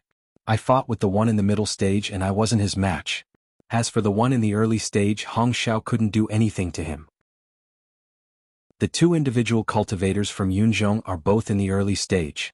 One is a devil cultivator and the other is a sword cultivator. The sword cultivator's strength is extraordinary. He broke my Azura hand. Devil Monarch Night Frost's gaze was fixed. Your hand? Tianxian raised his arm. It's okay. I was just careless. I told you to be careful when you come to the Celestial Pole. You've lived two lives, so how could you still be so careless? Devil Monarch Night Frost's voice was cold, but there was no reproach in her tone. If one listened carefully, they would feel a trace of warmth. I know. Tianxian looked at her and said gently. Devil Monarch Night Frost looked away as if she wasn't used to such a gaze. Okay, let's get down to business. What's the situation now? Chapter 547. Crystal Jades. Looking at the dense formation inlaid with crystal jades in front of them, the three people except Nie Wuxiang cried out. Nie Wuxiang didn't know that each of them had a lot of crystal jades, so she thought they were surprised to see treasures. It's because of the crystal jades that the protective formation here won't fail. The protective formation in front of them had thousands of crystal jades.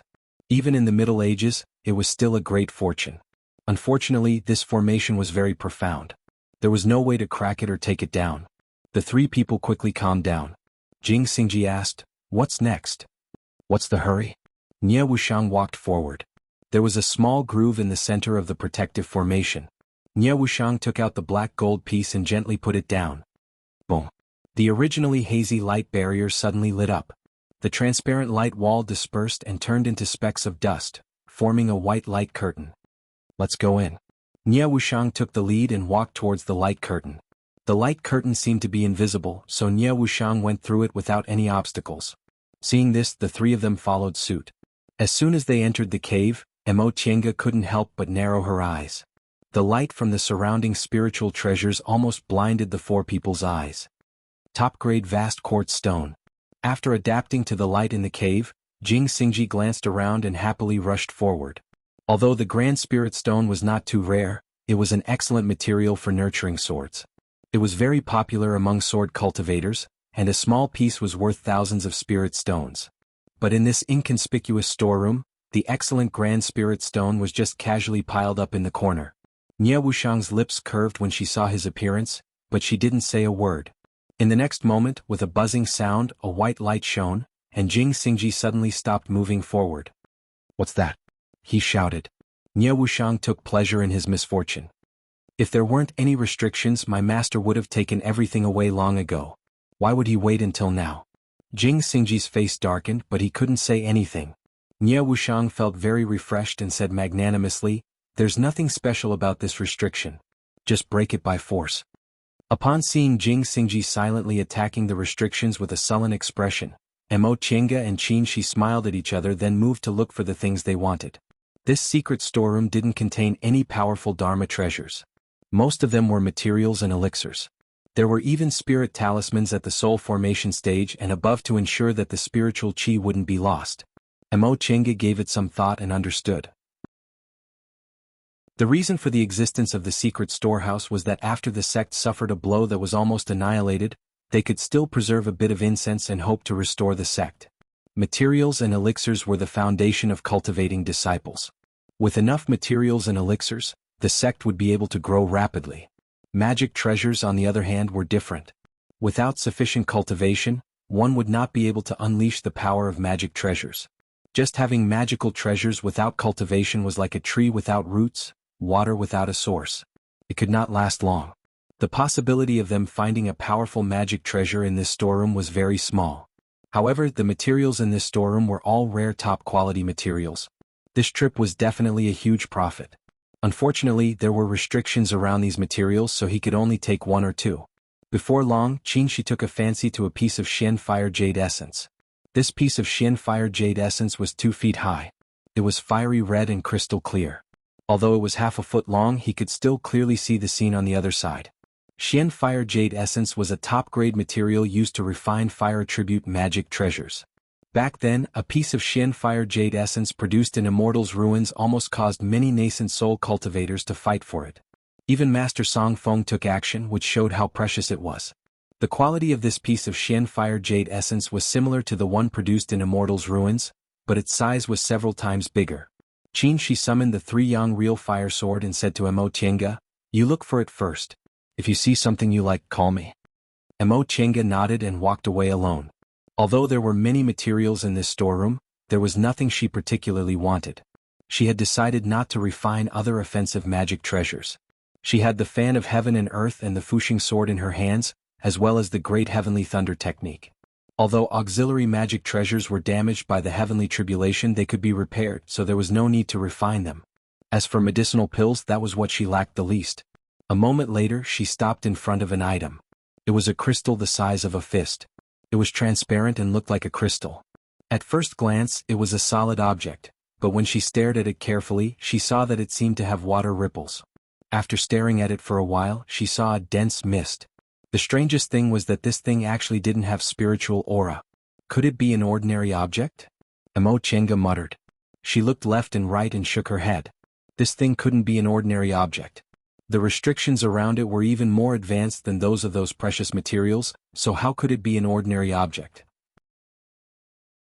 After looking at it for a while, Qin Shi didn't find anything she particularly wanted. He took out the Shin Fire Jade Essence and came over. How is it? Mo Chenga pointed at the crystal and said, can you recognize this thing? She looked at it for a while but he still couldn't figure it out. What's this? Why is it so strange? It doesn't look like a material from the cultivation world at all. Mo Chenga thought for a while then said, let's take this thing away. Even we can't recognize it so it must be extremely precious. She had no objection. He once again summoned the 3 Yang Real Fire Sword and attacked the restrictions. The two of them worked together. They originally thought they would be able to break the restrictions very quickly, but unexpectedly, the strength of the restrictions was beyond their imagination. After struggling for a whole hour they only managed to make a crack. When they got the crystal, Nie Wushang suddenly said vigilantly, someone's coming. Upon hearing this, Mo Chenga, Qin Shi and Jing Xingji stopped at the same time and turned around. Nie Wushang explained, I hid devil aura on the road and I sensed someone passing by. It's them. Jing Xingji took back his flying sword. Can your devil aura sense their cultivation levels? Nie Wushang shook her head. No, but I can sense that there are 3 of them. The 4 people looked at each other. In the end, Qin Shi said, it seems your guess is correct. Then what should we do now? Nie Wushang looked at them. To be honest, I haven't advanced to the nascent soul realm for long, so I don't have the slightest confidence in facing a late-stage nascent soul cultivator. Mo Chenga pondered for a while then asked, then should we hide? Jing Xingji nodded then looked at Nie Wushang. We're here to look for treasures. There's no need to clash with them. Qin Shi also nodded. Although there were many treasures here, it wasn't to the point of risking their lives. It would be fine if those 3 people were willing to coexist peacefully, but they might think that a late-stage nascent soul cultivator could kill all of them. Seeing that the 3 of them agreed, Nie Wushang didn't hesitate. Then let's go. She then turned around and walked towards the entrance. Where's your cultivation technique? Before they left, Mo Chenga sent a voice transmission to her. Did you get it just now? Nie Wushang turned her head. Her gaze seemed to be moved and grateful. She said, you'll know in a moment. The 4 of them left the storehouse. Nie Wushang closed the protective formation with a piece of black gold and led them around the karst cave. Soon they left. Before long, Devil Monarch Knight Frost took Tian Xin and Hong Xiao to the storehouse. After studying it for a while, he opened the protective formation and entered the storehouse. We're so close. Won't we be discovered? Jing Xingji couldn't help but ask as they walked in the karst cave. It's fine, Nie Wushang said. There's a formation in the storehouse that forbids divine senses. Once we leave the storehouse, the rock formations in this karst cave are also strange. Even late-stage nascent soul cultivators won't be able to discover us unless they're very close. The 4 of them walked deeper and deeper into the karst cave. Gradually, the air seemed to be filled with a murderous aura. Where are we? Qin Shi asked. Nie Wushang paused for a moment then answered, I'm going to look for a cultivation technique. You guys can stay here if you want. Generally speaking, things like cultivation techniques were one of cultivators' secrets, and they definitely wouldn't be told to others. Upon hearing that Nie Wushang was going to look for a cultivation technique, Qin Shi hesitated for a moment. He wanted to say that they wouldn't go with her, but from what Nie Wushang said, it seemed like she didn't mind them going with her. If he hadn't asked, she wouldn't even have told him. He glanced at Mo Chenga, but when he saw her contemplating, he asked through voice transmission, what's wrong? Mo Chenga raised her head to look at him then answered through voice transmission. I suspect the place she went to look for cultivation techniques is also a 5-spirit sacrificial temple. Qin Shi looked puzzled. Why? She cultivates the primordial devil great technique, Mo Chenga said simply. Once she said that, Qin Shi immediately understood. Mo Chenga once told him about the relationship between the sacrificial temple and the primordial devil great technique. He also had a stone tablet he obtained from Mei Feng, so it was very likely related to the primordial devil great technique. Since Nie Wushang cultivated the primordial devil great technique, her cultivation technique most likely came from the sacrificial temple, so she naturally had to go there to look for it. But her cultivation technique came from Master Song Feng? Mo Chenga nodded. Correct. Upon hearing her answer, Qin Shi shook his head. I'm afraid she won't gain anything from this trip. Mo Chenga paused for a moment but didn't say anything to refute. When she heard Nie Wushang said she was going to look for a cultivation technique, this thought appeared in her mind. Since Master Song Feng obtained his cultivation technique here, the stone tablet should have been taken away by him. No matter how Nie Wushang looked for it, she wouldn't be able to find it. But this matter was very troublesome to explain. She thought about it and decided not to say it for now. She'd wait for Nie Wuxiang to see it first. Along the dark passage, the four people moved forward in silence. The murderous aura in the air became stronger and stronger. In the end, the still water sword on Jing Xingji's back clanked, as if it would be unsheathed in the next moment. Jing Xingji finally couldn't help but ask Nie Wuxiang, "What's going on? Where are you going?" Nie Wuxiang glanced at him. "It's good for you." She then walked forward regardless of Jing Xingji's questions. Jing Xingji had to restrain his impatience and follow her. The murderous aura is good for Jing Xingji. A thought flashed in Mo Tiange's mind. The Western White Tiger, Dui Jin, was a ferocious god who specialized in killing. Could this be the White Tiger Sacrificial Temple? Whether it was the Azure Dragon Sacrificial Temple or the Vermilion Bird Sacrificial Temple, their auras were in line with the auras of divine beasts. The murderous and ruthless aura was exactly the aura a white tiger should have. Sword cultivators cultivated swords which belonged to the metal element. Therefore, sword cultivators had to control metal of the 5 elements. When Gujian sect accepted disciples, metal spiritual roots were the priority. Without metal spiritual roots, sword cultivators could only use their skin and not their bones. The white tiger was the essence of metal. If Jing Xingji could absorb a bit of the white tiger's aura, he could cleanse his sword aura. For him, the benefits would be endless. With this thought in mind, the murderous aura became more and more intense. Chapter 548. At the end of the karst cave, several bluestones were scattered messily. Upon closer inspection, it turned out that the karst cave was cut off by a stone wall. Someone must have broken the stone wall to connect the two places. The 4 of them passed through the hole in the stone wall and stepped on a spacious stone path. "Where are we?" Jing Xingji looked around. If it was just a guess, Mo Tiange was now sure that this must be a sacrificial temple. Heavy boulders were neatly piled up to form a stone wall. The wall was smooth, simple, and deep, carrying an ancient aura. When they stood on the stone path, the vast murderous aura drowned them. Everyone felt their blood boiling as if someone was beating a drum in their heart, making their blood boil. Jing Xingji's flying sword was jumping and even made a clear whistling sound. Mo Tiange felt something moving inside the spiritual beast bag. It seemed to be Feifei. She used her divine sense to say, "Feifei? Let me out." Feifei's anxious voice rang in her mind. "Let me out." Mo Tiange hesitated for a moment, then opened the spiritual beast bag. In any case, Jing Xingji and Nie Wuxiang had seen Feifei before. As soon as the bag was opened, Feifei immediately jumped out, raised its head and sniffed. "Feifei?" Mo Tiange didn't understand. What was it doing? White tiger's breath. This is the white tiger's breath. Feifei beamed with joy. White tiger's breath. It seemed this was really the white tiger sacrificial temple? Mo Tiange looked at Nie Wuxiang and decided to be frank.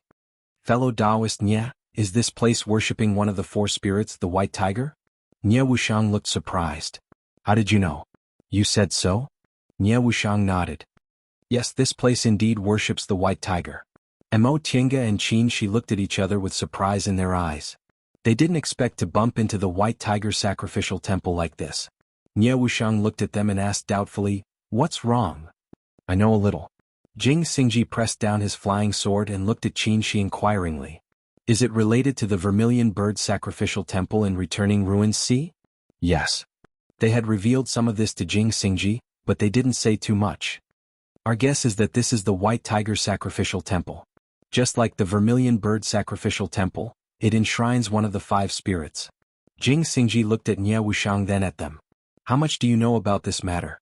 "Let me tell you." Mo Tiange took over the conversation. "This matter has to start from when I built my foundation."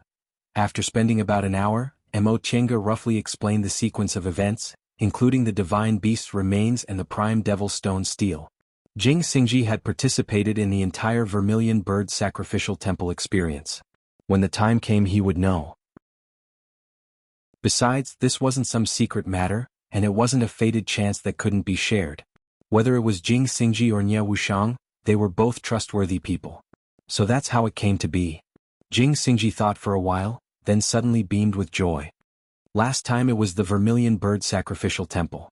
Qin Shou happened to be cultivating a fire attribute cultivation method, so he obtained a lucky chance. This time it's the white tiger. It seems I'm lucky. Humph. Feifei coldly snorted. "Do you think I'm dead?" Of course, only Mo Chenga heard what he said. Mo Chenga smiled and said, "Fellow Taoist Jing, we still don't know whether this is the White Tiger Sacrificial Temple or not. Aren't you happy too early?" "I'll be happy first. In any case, I won't lose anything." Jing Xingji stroked his flying sword with a smile. He didn't believe he was so unlucky. The Vermilion Bird Sacrificial Temple was fine, but he couldn't compete with Qin Shou. Now it was the White Tiger.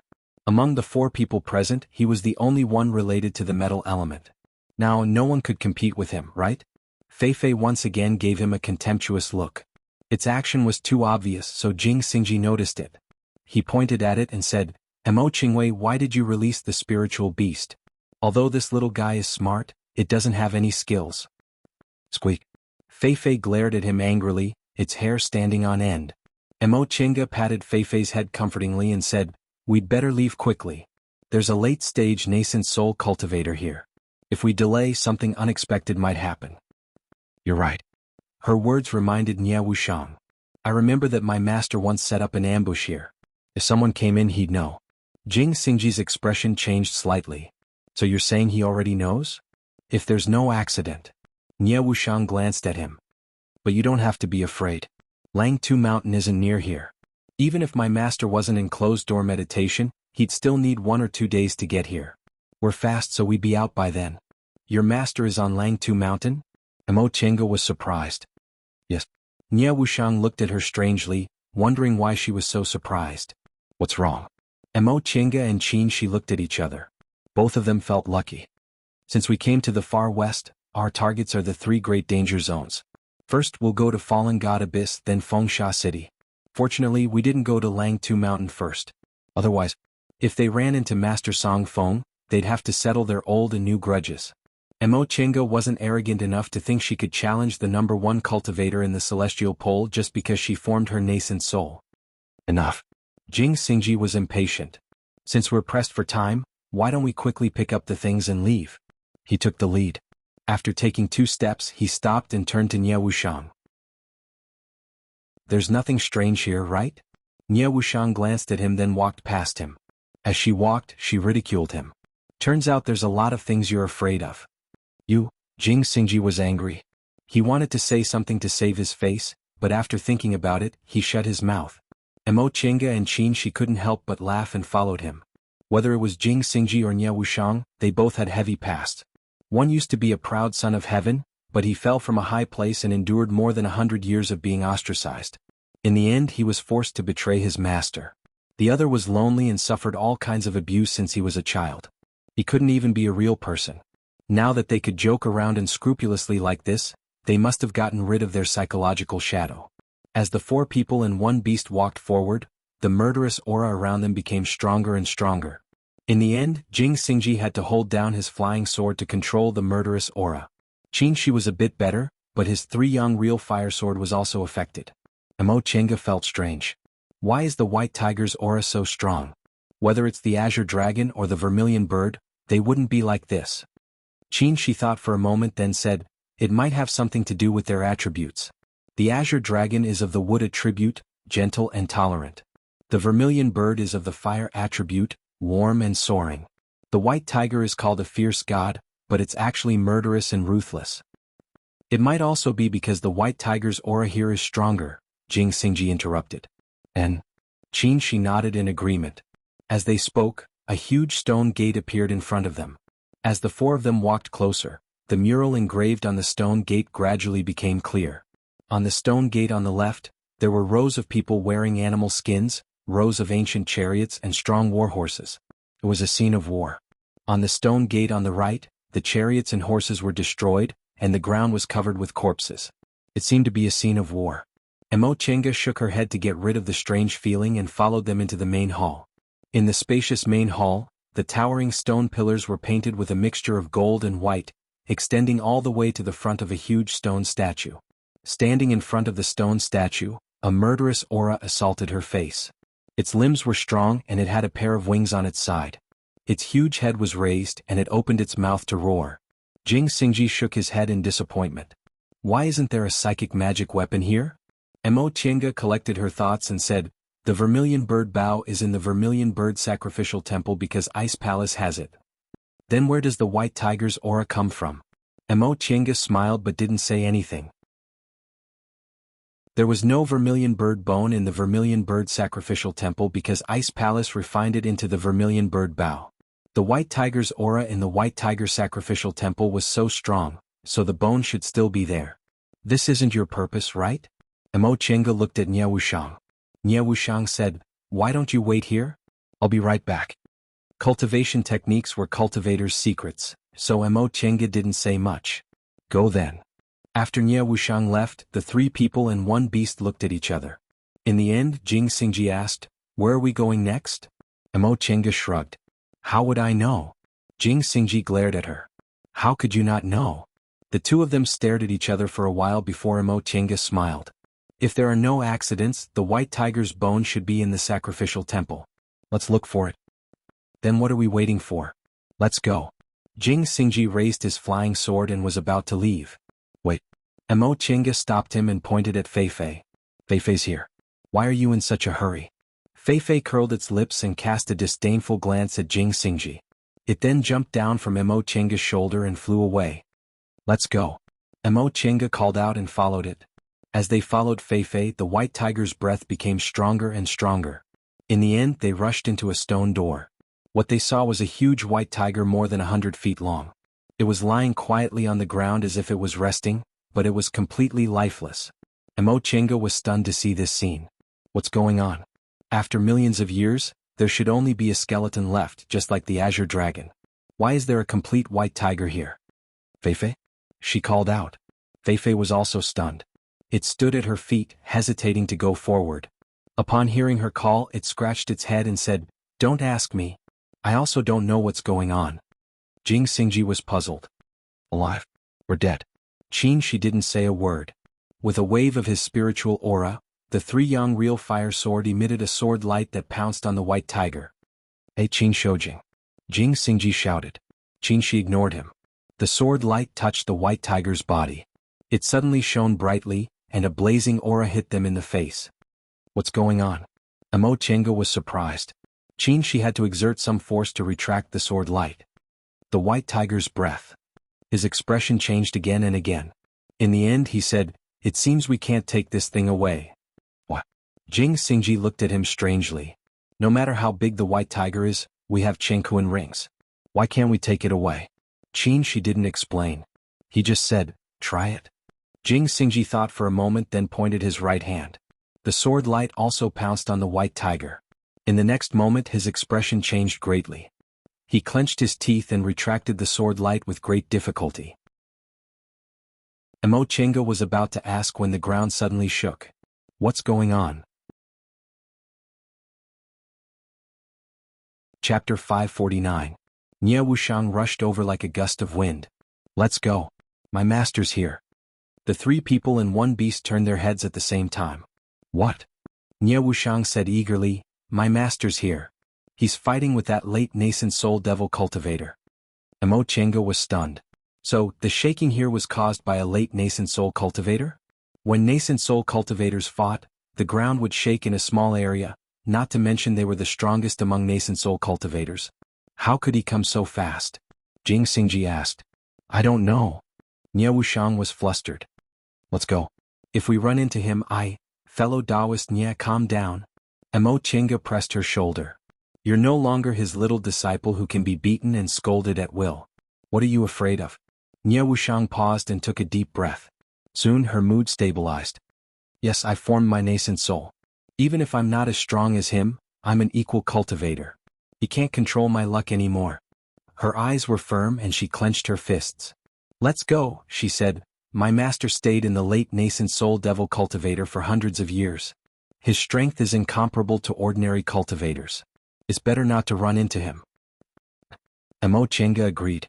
They came to look for treasures, not to fight. Qin Shi and Jing Xingji also agreed. However, Jing Xingji looked at the white tiger with pity. "What about this thing? You want to take the white tiger away?" Nye Wushang was surprised. Jing Xingji looked at her strangely. "Didn't you bring us here to take the white tiger away?" Nye Wushang shook her head. "This white tiger can't be taken away. Once it gets close, it'll be filled with killing intent and lose its mind. Otherwise, my master would have taken it away long ago. Emo Chenga was stunned. So this was what happened to Qin Shi and Jing Xingji just now. So this white tiger wasn't fated with them? Then why did you bring us here? Jing Xingji asked. Nie Wuxiang looked at him as if she was looking at a monster. Isn't the white tiger's breath here a great fated chance? You have a big appetite. Jing Xingji was speechless.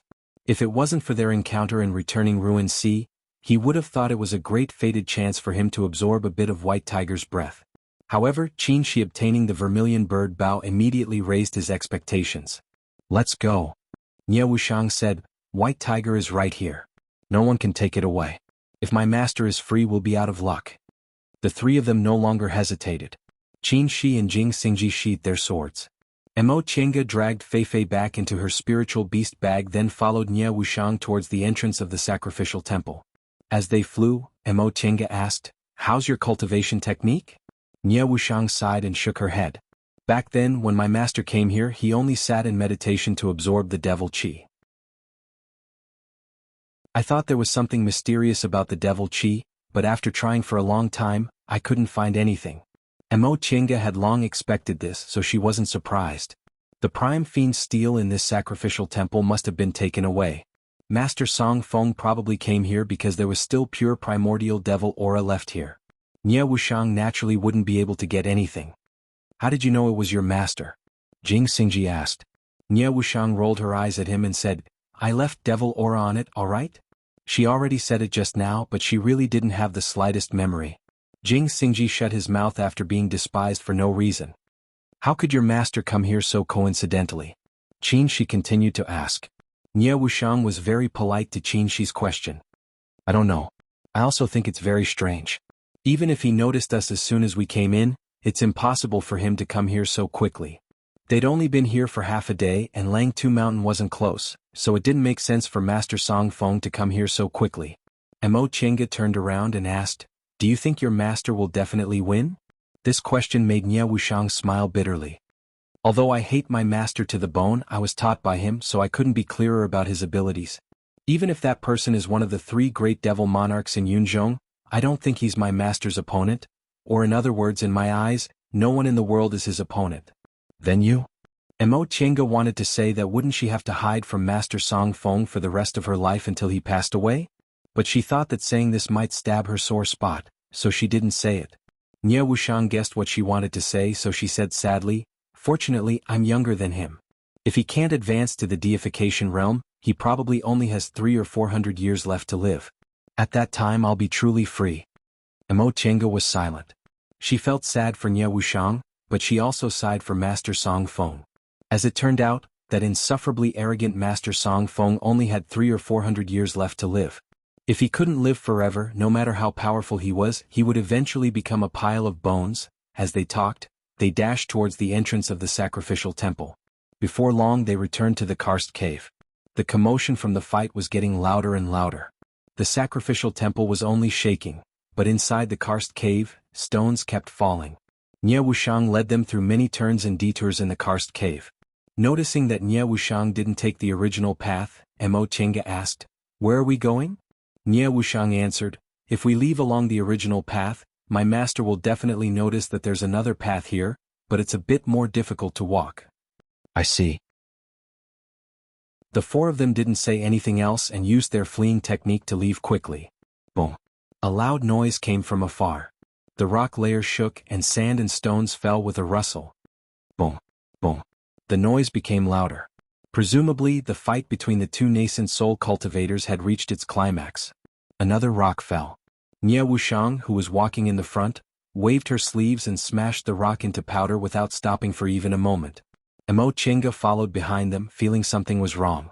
It was said that nascent soul cultivators had the ability to move mountains and drain seas. However, this mountain was a small mountain, and the sea could only be an inland sea. The commotion now was too big. How could the great ancient sect choose this place as their secret storehouse be so fragile? The rustling sound became louder and louder. Nie Wuxiang, who was in the front, suddenly stopped, stunned. What's wrong? Emo Chenga asked after she stopped. Nie Wuxiang's face was pale. She pointed ahead. The road's broken. Not far ahead, the karst cave was cut in half, and the entrance was blocked by sand and stones. Qinshi released his divine sense. A moment later he said heavily, Fengsha City is close to Shiling Mountain Range. The mountain must have collapsed just now. If we want to leave from here we have to break through half of the mountain. It wasn't impossible to break through half of the mountain, but it would take more than a short time. Jing Xingji said, how about we go back the way we came? Let's take advantage of the two of them fighting to get out. Nie Wushang shook her head. If my master sees us, he'll definitely stop us. She smiled bitterly. I betrayed him and know too many of his secrets, so he won't let me go. Mo Chenga had no doubt about this. Master Song Feng always sought revenge for the smallest grievance.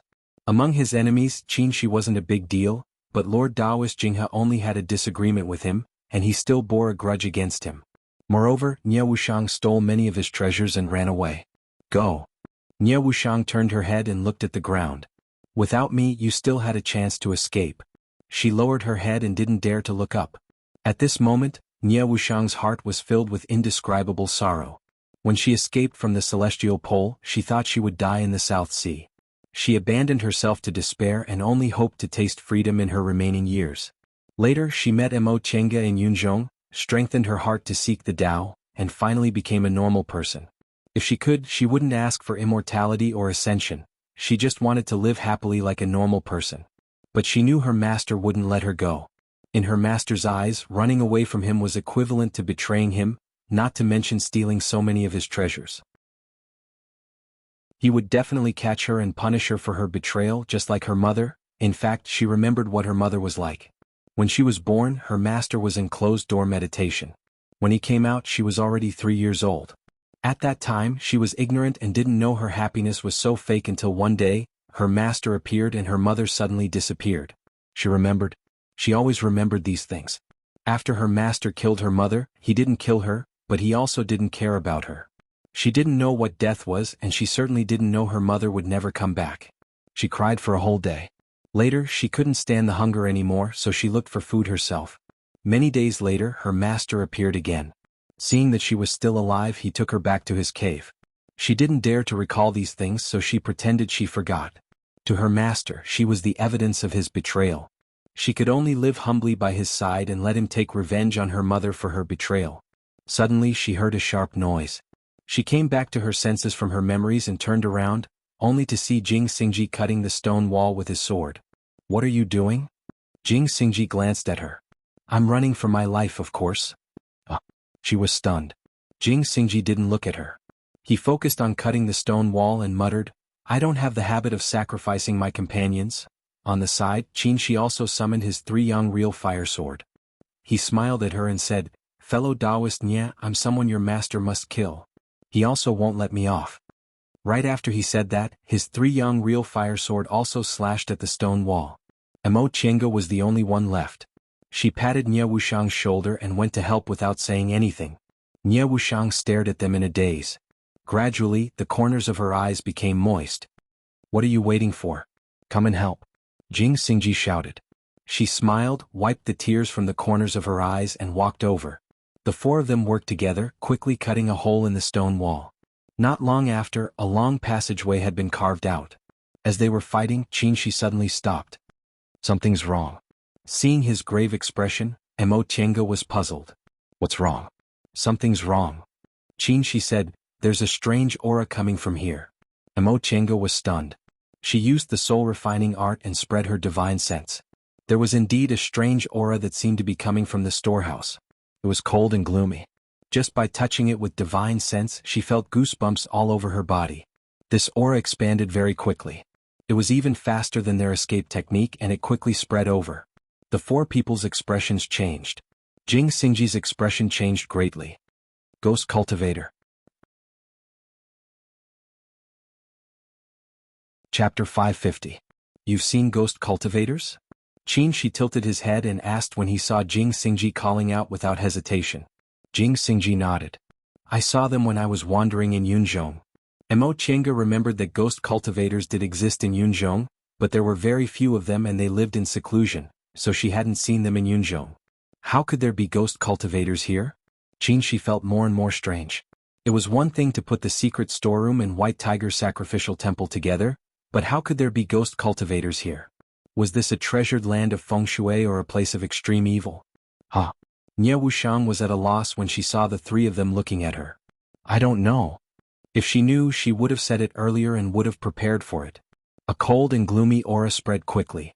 Mo Chenga reacted quickly and took out the Lotus Elemental Umbrella. The Lotus Elemental Umbrella had a restraining effect on Devil Aura, so it should also have some effect on the similarly negative Ghost Aura, right? The Lotus Elemental Umbrella floated in the air and emitted a spiritual light when it sensed the Ghost Aura. However, the Ghost Aura only stopped for a moment and continued spreading, and the Lotus Elemental Umbrella suddenly dimmed. Mo Chenga was shocked. The Lotus Elemental Umbrella was surrounded by a gloomy and deep black aura, silently but quickly swallowing the spiritual light of the Lotus Elemental Umbrella.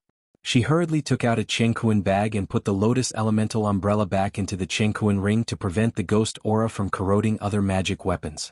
The Chengkuan ring was a mustard seed space that could store Chengkuan bags that used spatial formations. Qin Shi's three-yang real fire sword emitted a sword light that circled around and turned into a light shield, blocking the Ghost Aura. After refining the Vermilion Bird Bow, Qin Shi's real fire had completely transformed into the Vermilion Bird's flame. The Vermilion Bird was the symbol of light and had a natural restraining effect on ghosts and devils. I'll block the Ghost Aura. Hurry up, he said.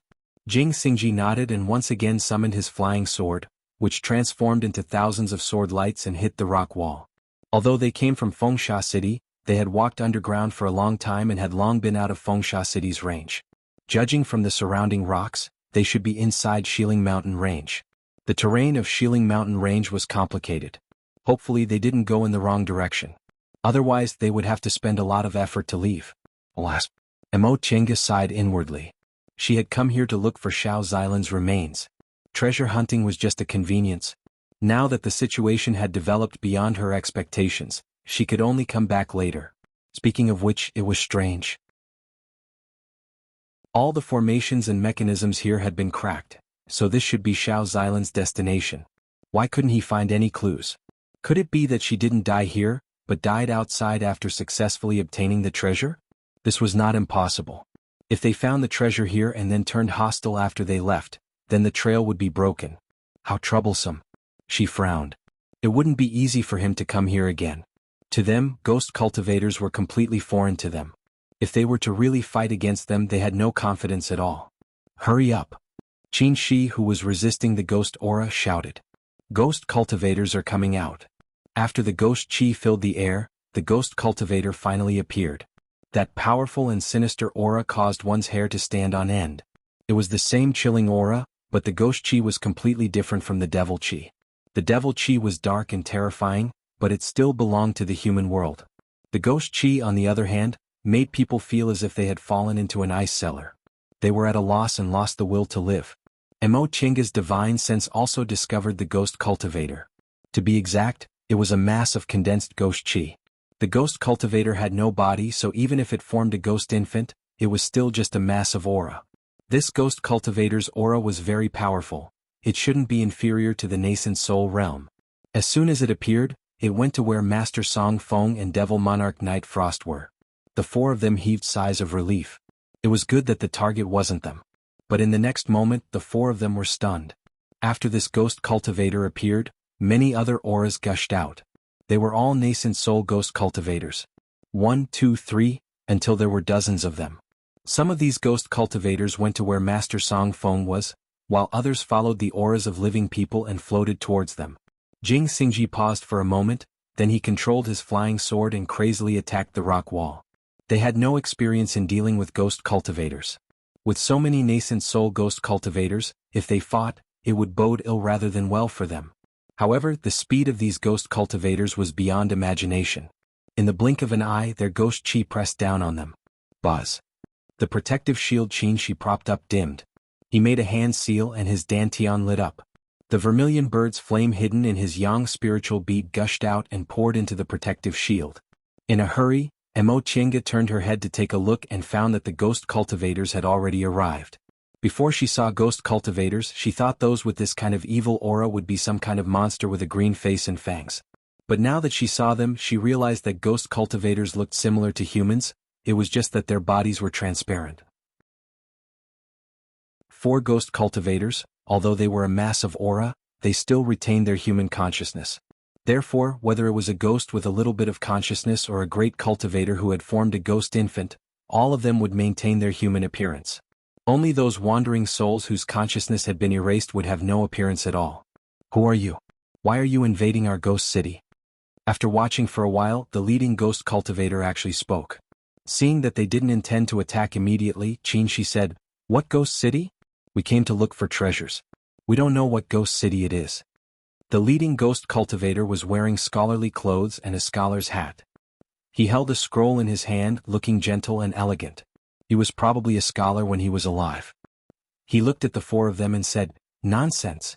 Since you didn't know this was a ghost city, how could you coincidentally destroy its foundation?" "The foundation of a ghost city?" The four of them were bewildered. She said, "We didn't destroy anything. Those two people have nothing to do with us." The place where these ghost cultivators appeared was next to the storehouse.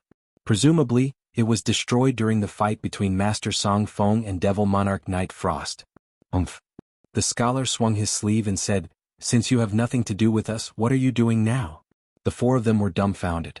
Soon after, they realized that this ghost cultivator was talking about how they punched through the rock wall. Nie Wushang said, "Could it be that this West Mountain Range is your ghost city? There's a storehouse here, but it belongs to us human cultivators." "That storehouse belongs to human cultivators, but it's not yours," the scholar ghost cultivator said indifferently. "When we came here, the storehouse was already abandoned. In the past, when you human cultivators came here, you just took things and left and we didn't care. But today you actually destroyed the ghost city. We can't ignore this." From what the ghost cultivator said, their ghost city had always been here. In the past, when Master Song Feng came here, they all knew about it. In that case, these ghost cultivators weren't ruthless people. Maybe they could talk to them. This fellow Taoist. She hesitated for a moment but still chose to call them fellow Taoist. "We didn't know this was your resting place. Now that we know, we won't destroy it again." The ghost cultivator stared at them expressionlessly. "You said that because you want to leave, right?" She said calmly, "We were going to leave anyway. We don't want to have a conflict with you." He paused for a moment then added, "Since you can become a ghost cultivator, you must have been a cultivator when you were alive. You should know that nascent soul cultivators aren't easy to kill. If we fight, neither of us will benefit, so why should we create more trouble?" The ghost cultivator didn't refuse immediately. Seemingly moved by Shi's words, he turned his head and seemed to discuss it with his companions. A moment later, the scholar ghost cultivator sent out a wisp of ghost aura from his hand and flew back the way he came. "Is he sending a message?" That was Mo Chenga's guess. After sending out this wisp of ghost aura, the dozen or so nascent soul ghost cultivators in front of Mo Chenga stopped talking and just stood there quietly. This scene was too strange. Mo Chenga felt it was absurd. Not to mention that the appearance of these ghost cultivators was strange, but the origin of these ghost cultivators was already a problem. For so many years, no one had ever heard of the existence of a ghost city in the Celestial Pole. Where did this ghost city come from? Were they originally here or did they move here? According to ancient records, there were ghost cultivators in the early years of the Celestial Pole, but they disappeared later. Could it be that these ghost cultivators didn't disappear but hid here and built a ghost city? In addition, were the nascent soul ghost cultivators so worthless? There were less than 100 nascent soul cultivators in the entire Celestial Pole, and they were scattered all over the place. Great sects that occupied large spirit veins usually only had nascent soul cultivators. Why did a ghost city of ghost cultivators have so many nascent soul ghost cultivators? Moreover, it was impossible for all the nascent soul ghost cultivators to come out in full force to deal with the few of them. In that case, didn't that mean there were 50 or 60 nascent soul ghost cultivators in this ghost city? Mo Chenga was terrified when she thought of this. In that case, the power of this ghost city was too terrifying. If ghost cultivators came out, wouldn't the Celestial Pole Immortal Alliance, which was fighting on two fronts, be in more trouble? While she was lost in her thoughts, she pondered for a moment then asked the ghost cultivator, "Fellow Taoist, how should I address you?" The scholar ghost cultivator's face was pale. He said expressionlessly, "My name is Wenxi." "So it's fellow Taoist Wenxi." She cupped his hands and said, "My surname is Qin and my Taoist name is Shoujing. I'm a cultivator of Xianqing School." Upon hearing the words Xianqing School, the ghost cultivator's eyes moved and he said stiffly, "So it's fellow Taoist from Xianqing School." Qingxi was curious. Fellow Taoist, do you know about Shenqing School? We're all people, Wenxi said blankly. Shenqing School has been established for more than 100,000 years. Of course we know about it. So you're all cultivators of the celestial pole? Qingxi asked tentatively. Wenxi's gray eyes flashed. What do you want to say? Qingxi said, fellow Taoist Wenxi, rumor has it that ghost cultivators have long disappeared from the celestial pole. As it turns out, you moved here and established a ghost city. You don't need to probe. Although Wenxi's expression was stiff, his mind was sharp. We won't tell you about Ghost City's origin. Qingxi paused for a moment then said, in that case, fellow Taoist Wenxi, may I ask how Ghost City plans to deal with us? You previously let the cultivators who came here go, so presumably, you don't have any hostility towards human cultivators, right? Wenxi's gray eyes moved. He reached out to catch the ghost aura flying towards him and said, you'll find out soon enough. Right after he said that, the ghost aura dispersed from his hand. His gaze shifted and he raised his scroll. The ghost venerable has ordered us to kill them all. Chapter 551. After being accused of destroying the ghost city by the ghost cultivators, Mo Chinga's group of 3 stopped punching through the mountain wall to avoid angering them. There were more than 10 nascent soul ghost cultivators in front of them. No matter how arrogant they were, they wouldn't think they could fight against them with just 4 people. Besides, this was ghost cultivators' territory, so it was better to be polite. They didn't expect these ghost cultivators to fight without saying anything. As soon as Wenxi finished speaking, more than 10 nascent soul ghost cultivators swarmed them. Among these ghost cultivators, Wenxi was in the middle stage of the nascent soul realm, and the others were in the early stage. If they were human cultivators, they wouldn't be afraid. Any one of the 4 had the strength to fight more than one. However, these were ghost cultivators and they had no experience in dealing with ghost cultivators. Boom! The small cave couldn't withstand the spiritual pressure of the nascent soul cultivators. With a loud bang, stones flew everywhere. Before they started fighting, there was an empty space of several hundred feet around them. Seeing this, Qingxi withdrew his sword light. There was only a small cave entrance between them. He could occupy the cave entrance, and even if there were more than 10 nascent soul ghost cultivators, only 2 or 3 of them could fight. But now the surrounding area was empty, enough to encircle them like an iron bucket. Although these ghost cultivators had stiff expressions and didn't look like living creatures, they weren't stupid at all. Mo Chinga took out a puppet and let it control the Fuxing sword. This puppet was wearing a magic weapon Taoist robe and holding the Fuxing sword, which was enough to fight against an early-stage nascent soul cultivator. A ghost cultivator rushed towards her. Mo Chinga waved her heaven and earth fan, and countless flowers and plants flew out of the fan, entangling the ghost cultivator. The ghost cultivator held a white bone stick and waved it without any fancy moves, knocking all the flowers and plants down. Then the white bone stick chopped towards her. Mo Chinga's expression froze. In terms of cultivation level, she was similar to this ghost cultivator, but the ghost aura seemed to have a restraining effect on her magic weapon. The flowers and plants created by the heaven and earth fan lost control as soon as they touched the ghost aura. She didn't have much time to think. The white bone stick whizzed towards her. She raised her hand and a huge rock appeared out of thin air, pressing heavily on the bone stick. The heaven and earth fan could create everything in the world. She also had 5 spiritual roots, so she could easily control anything. Just as she suppressed the ghost cultivator, the ghost aura transformed into needles and flew towards her. Mo Chinga raised her hand, causing a ball of golden lightning to appear in her palm. It rapidly transformed into a dazzling golden net that people couldn't look directly at. She waved her hand and the lightning net met the ghost needles. Swoosh. The sound continued. As soon as the ghost needle hit the lightning net, it immediately disappeared. Lightning was the most positive thing in the world, and it was the nemesis of all ghosts and demons.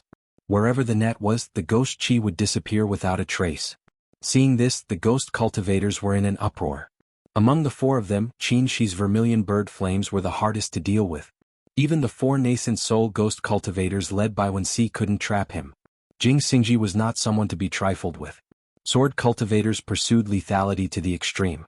Moreover, Jing Xingji had a ruthless personality. Once he drew his sword, he dared to slash at anything that stood in his way. The ghostly cultivators surrounding him were immediately suppressed by him. Nie Wuxian wasn't bad either. The primordial devil great technique she cultivated was an extremely overbearing cultivation technique, which just happened to be able to contend with ghost aura. If it wasn't because she had formed her nascent soul not too long ago and wasn't familiar with her divine ability, this ghost aura would have been devoured by her devil aura instead. Not only did Mo Chenga have a nascent soul puppet, but she also had a metal lightning restraining evil. None of the four of them was easy to deal with. These ghost cultivators originally thought they would be able to deal with the four of them very quickly, but they didn't expect they would fall into a stalemate instead. If they didn't outnumber them, some of them would have been killed as soon as the fight started. Upon seeing this, Wenxi shouted. The ghost cultivators all retreated and stood in their respective positions. Wenxi stared at the four of them and said gloomily, "You're all very capable. It seems I can only let you have a taste of the 10,000 ghost soul-devouring formation." Once she finished speaking, she raised the scroll in her hand and shouted, 10,000 ghosts gather." The ghost cultivators all raised the ghost weapons in their hands. Countless wisps of ghost aura shot out from the ghost weapons and rushed towards the scroll in Wenxi's hand. Upon seeing this, Qinshi took a step forward. The three young real fire sword light merged into one and pounced on Wenxi. However, he was still one step too late. The moment the sword light pounced on Wenxi, the surroundings suddenly darkened, and all the light disappeared. Whoa!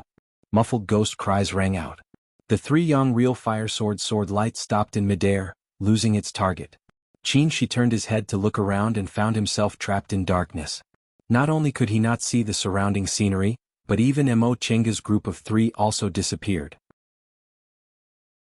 Asterisk. Ho ho. Ya. Woo woo. The ghostly wails rang out incessantly. Mo Chenga listened attentively, but she couldn't hear where they came from. She was surrounded by boundless darkness and emptiness, as if she was in nothingness. This kind of darkness wasn't so dark that she couldn't see her own fingers in front of her. Rather, as far as her eyes could see, the void was endless. No matter how far she walked, she couldn't see the end.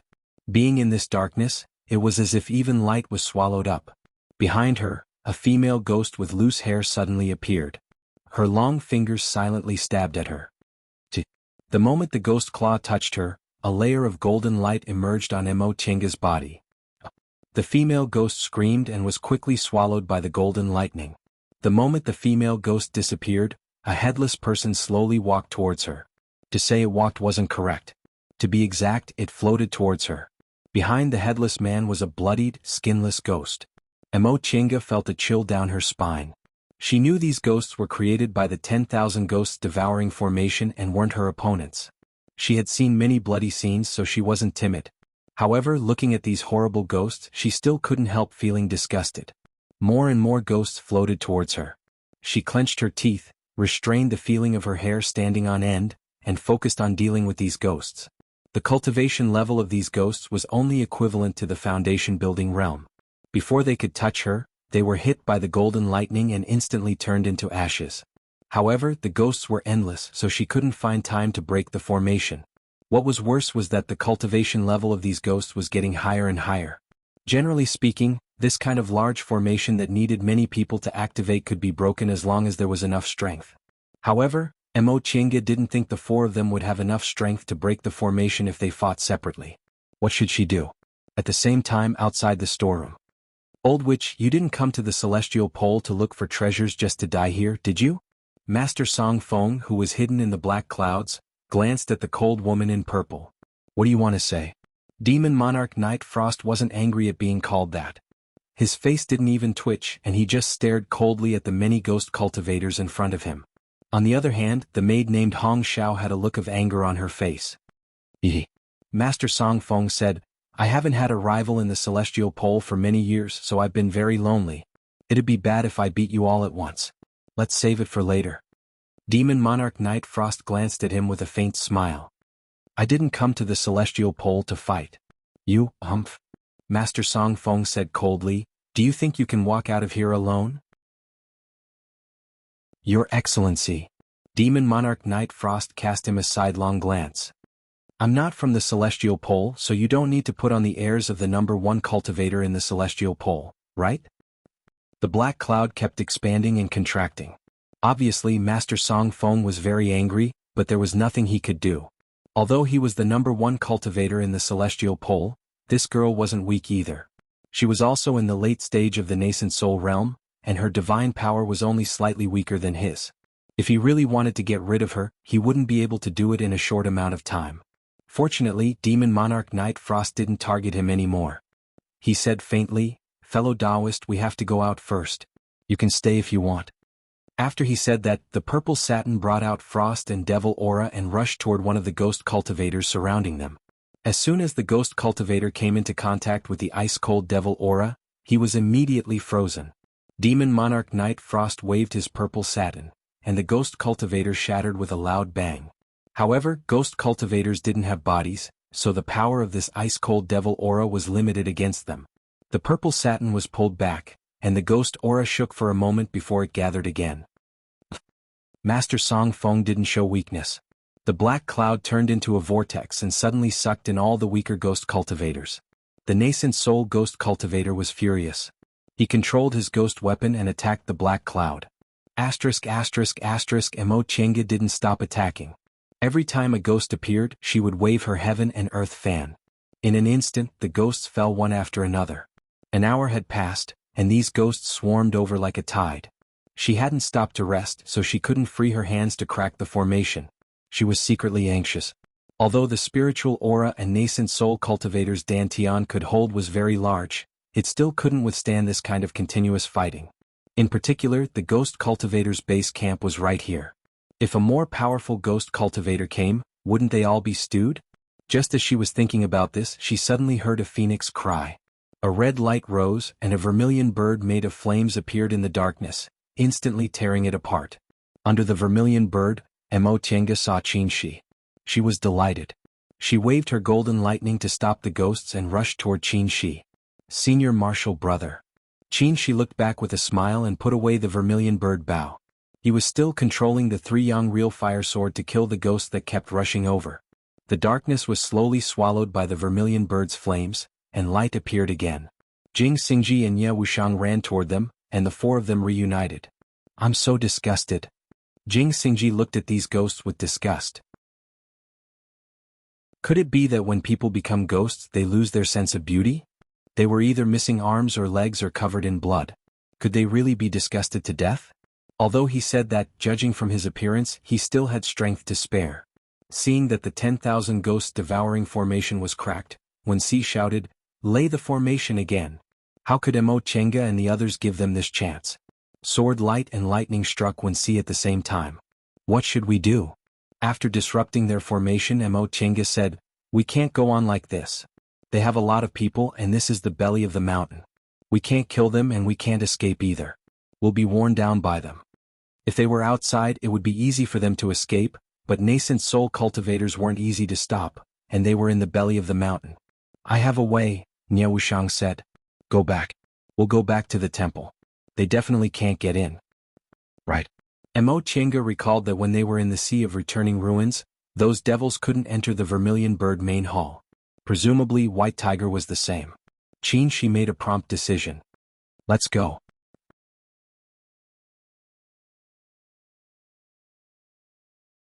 Chapter 552. Shooting an arrow from the Vermilion Bird bow required a lot of Vermilion Bird's flames, but Qin Shi could only mobilize a very small part of the Vermilion Bird's flames in the Yang spiritual bead, so he could only shoot one arrow at most.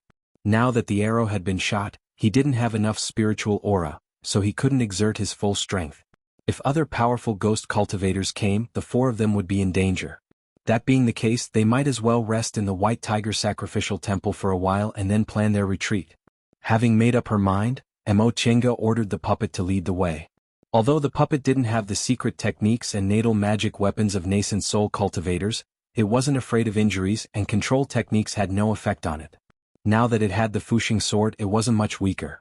Most importantly, even if the puppet was damaged, it would be fine after a little repair, unlike real cultivators who had to recuperate for 30 to 50 years if they were seriously injured in the nascent soul realm. As for the Fuxing sword, after the devil aura and impurities were removed by the spirit-quenching water, it was definitely a high-grade magic weapon. Before Fu Yaozi left, he also gave Mo Chenga the incantation to refine the Fuxing sword. If she could refine it completely, it would also be a sharp killing weapon. Letting the puppet use the Fuxing sword was only a temporary measure. The Fuxing sword was a flying sword with thunder attributes, so it had to be matched with thunder techniques to fully display its combat power. Lifeless objects like dolls, which had no dantian and no divine sense, were most suitable for pure force treasures. However, these kinds of treasures were only suitable for martial cultivators. There were very few martial cultivators and even fewer of them were of high grade.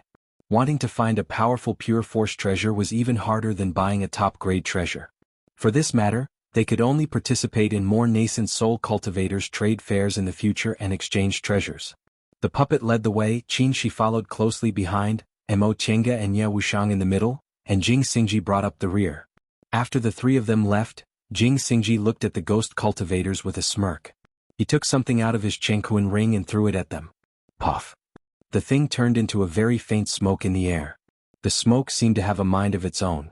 It divided into more than a dozen strands and entangled the ghost cultivators.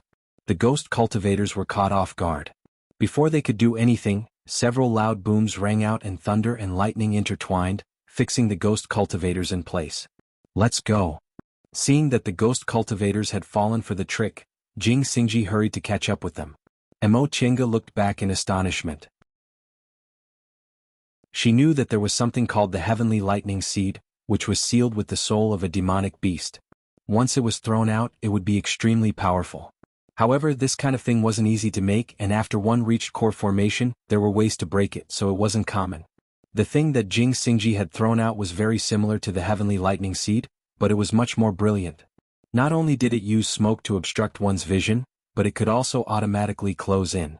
More importantly, it had the effect of freezing one's body. During a battle, if one could toss out one of these, one would be caught off guard and easily fall into a trap. Later he would ask him where this thing came from.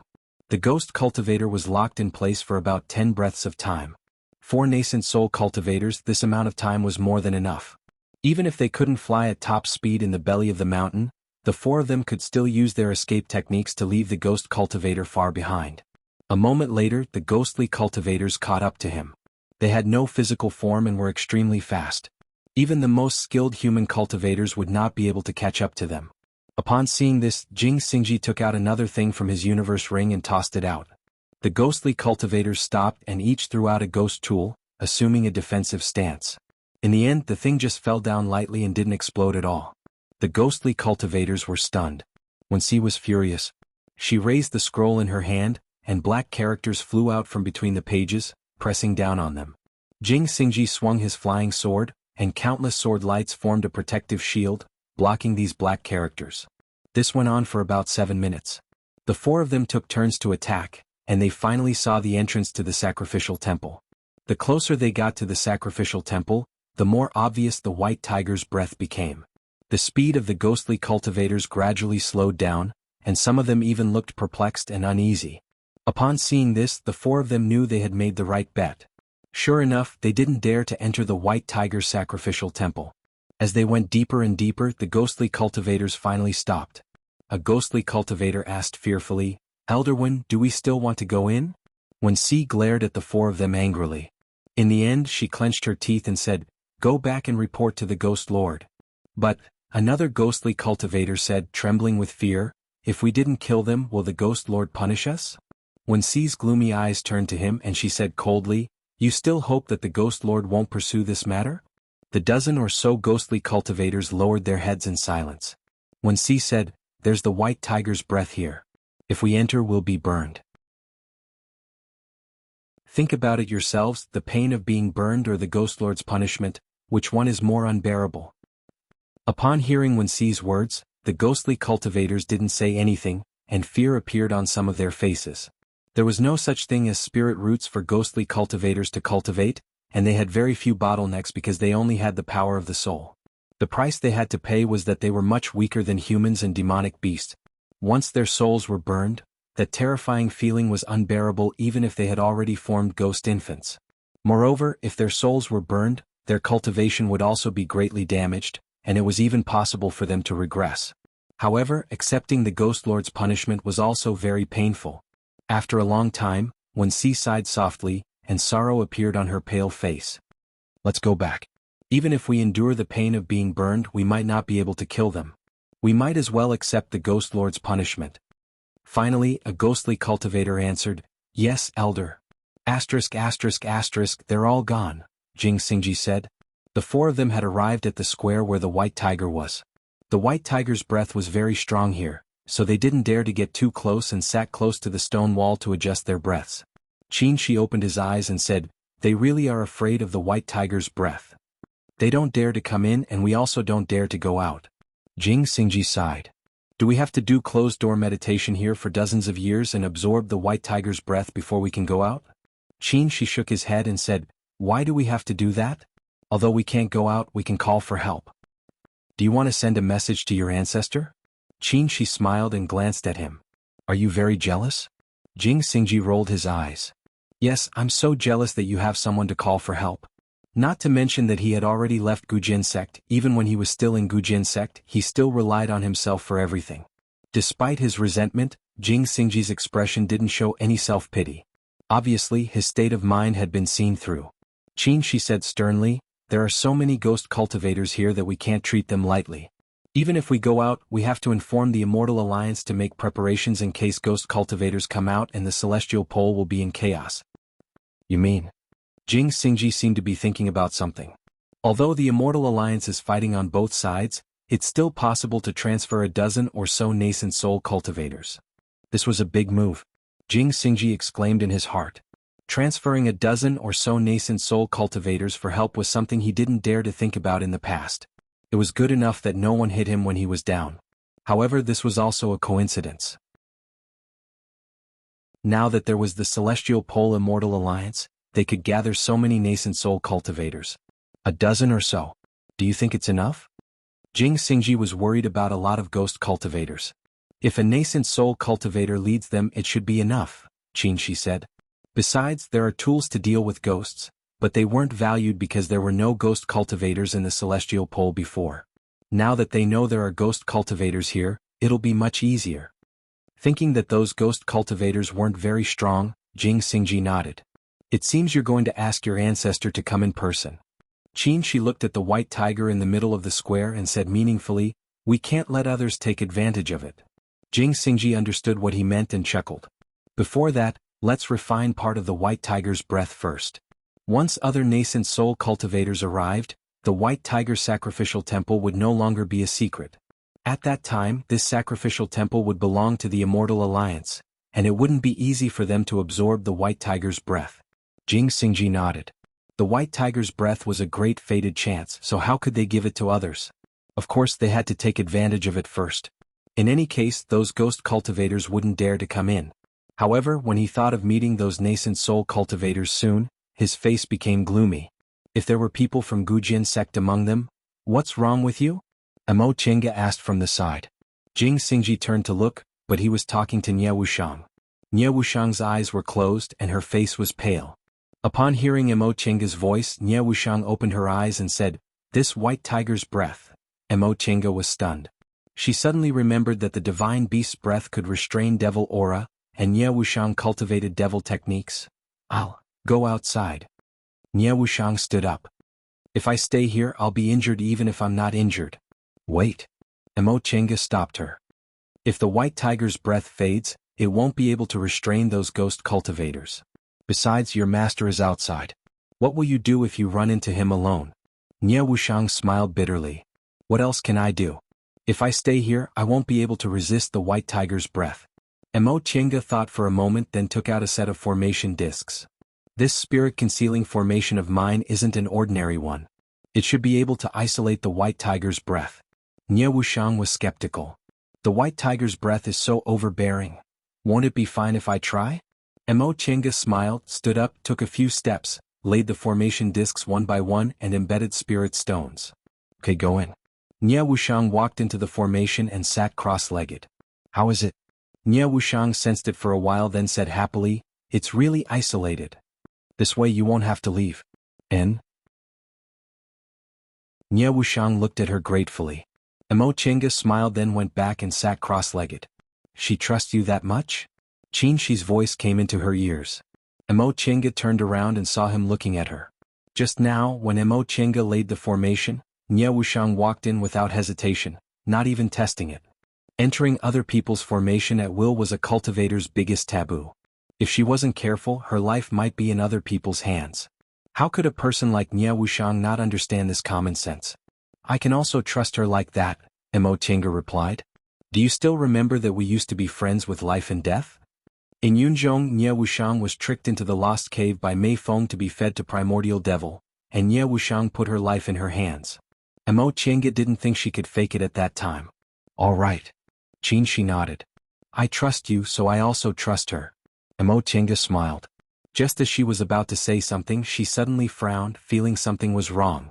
Qin Shi's expression changed and he said, "Someone's coming." Chapter 553. A few auras suddenly appeared, moving along the stone path towards them at high speed. The four people stood up at the same time, each casting their own defensive means. There were also four people coming, and two of them were very powerful. They must be Master Song Feng and Demon Monarch Night Frost's group. Qin Shi winked at Mo Tiange and said, "Run if you can't do it." Mo Tiange nodded. If Master Song Feng and Demon Monarch Night Frost were still enemies, they still had a chance to survive. If the four of them joined forces, the late nascent stage cultivators wouldn't be afraid.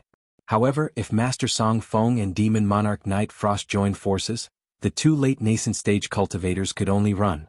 However, she thought the former was very likely. With Master Song Feng's personality, he would never share treasures with others. Demon Monarch Night Frost's group already knew about the existence of this storehouse, so Master Song Feng wouldn't let them go. Now that they were fleeing together, it was probably because of the situation. As she thought about this, the people had already rushed through the stone door. Sure enough, it was Master Song Feng and Demon Monarch Night Frost's group. As soon as he rushed in and saw them, Master Song Feng stopped, and the dark clouds surged. Mo Tiange turned her head and saw Nie Wuxiang leaning against the wall with a pale face and clenched fists. She sighed inwardly. She still underestimated Master Song Feng's influence on Nie Wuxiang. With her current appearance, it was more likely that she would stretch her neck and be killed.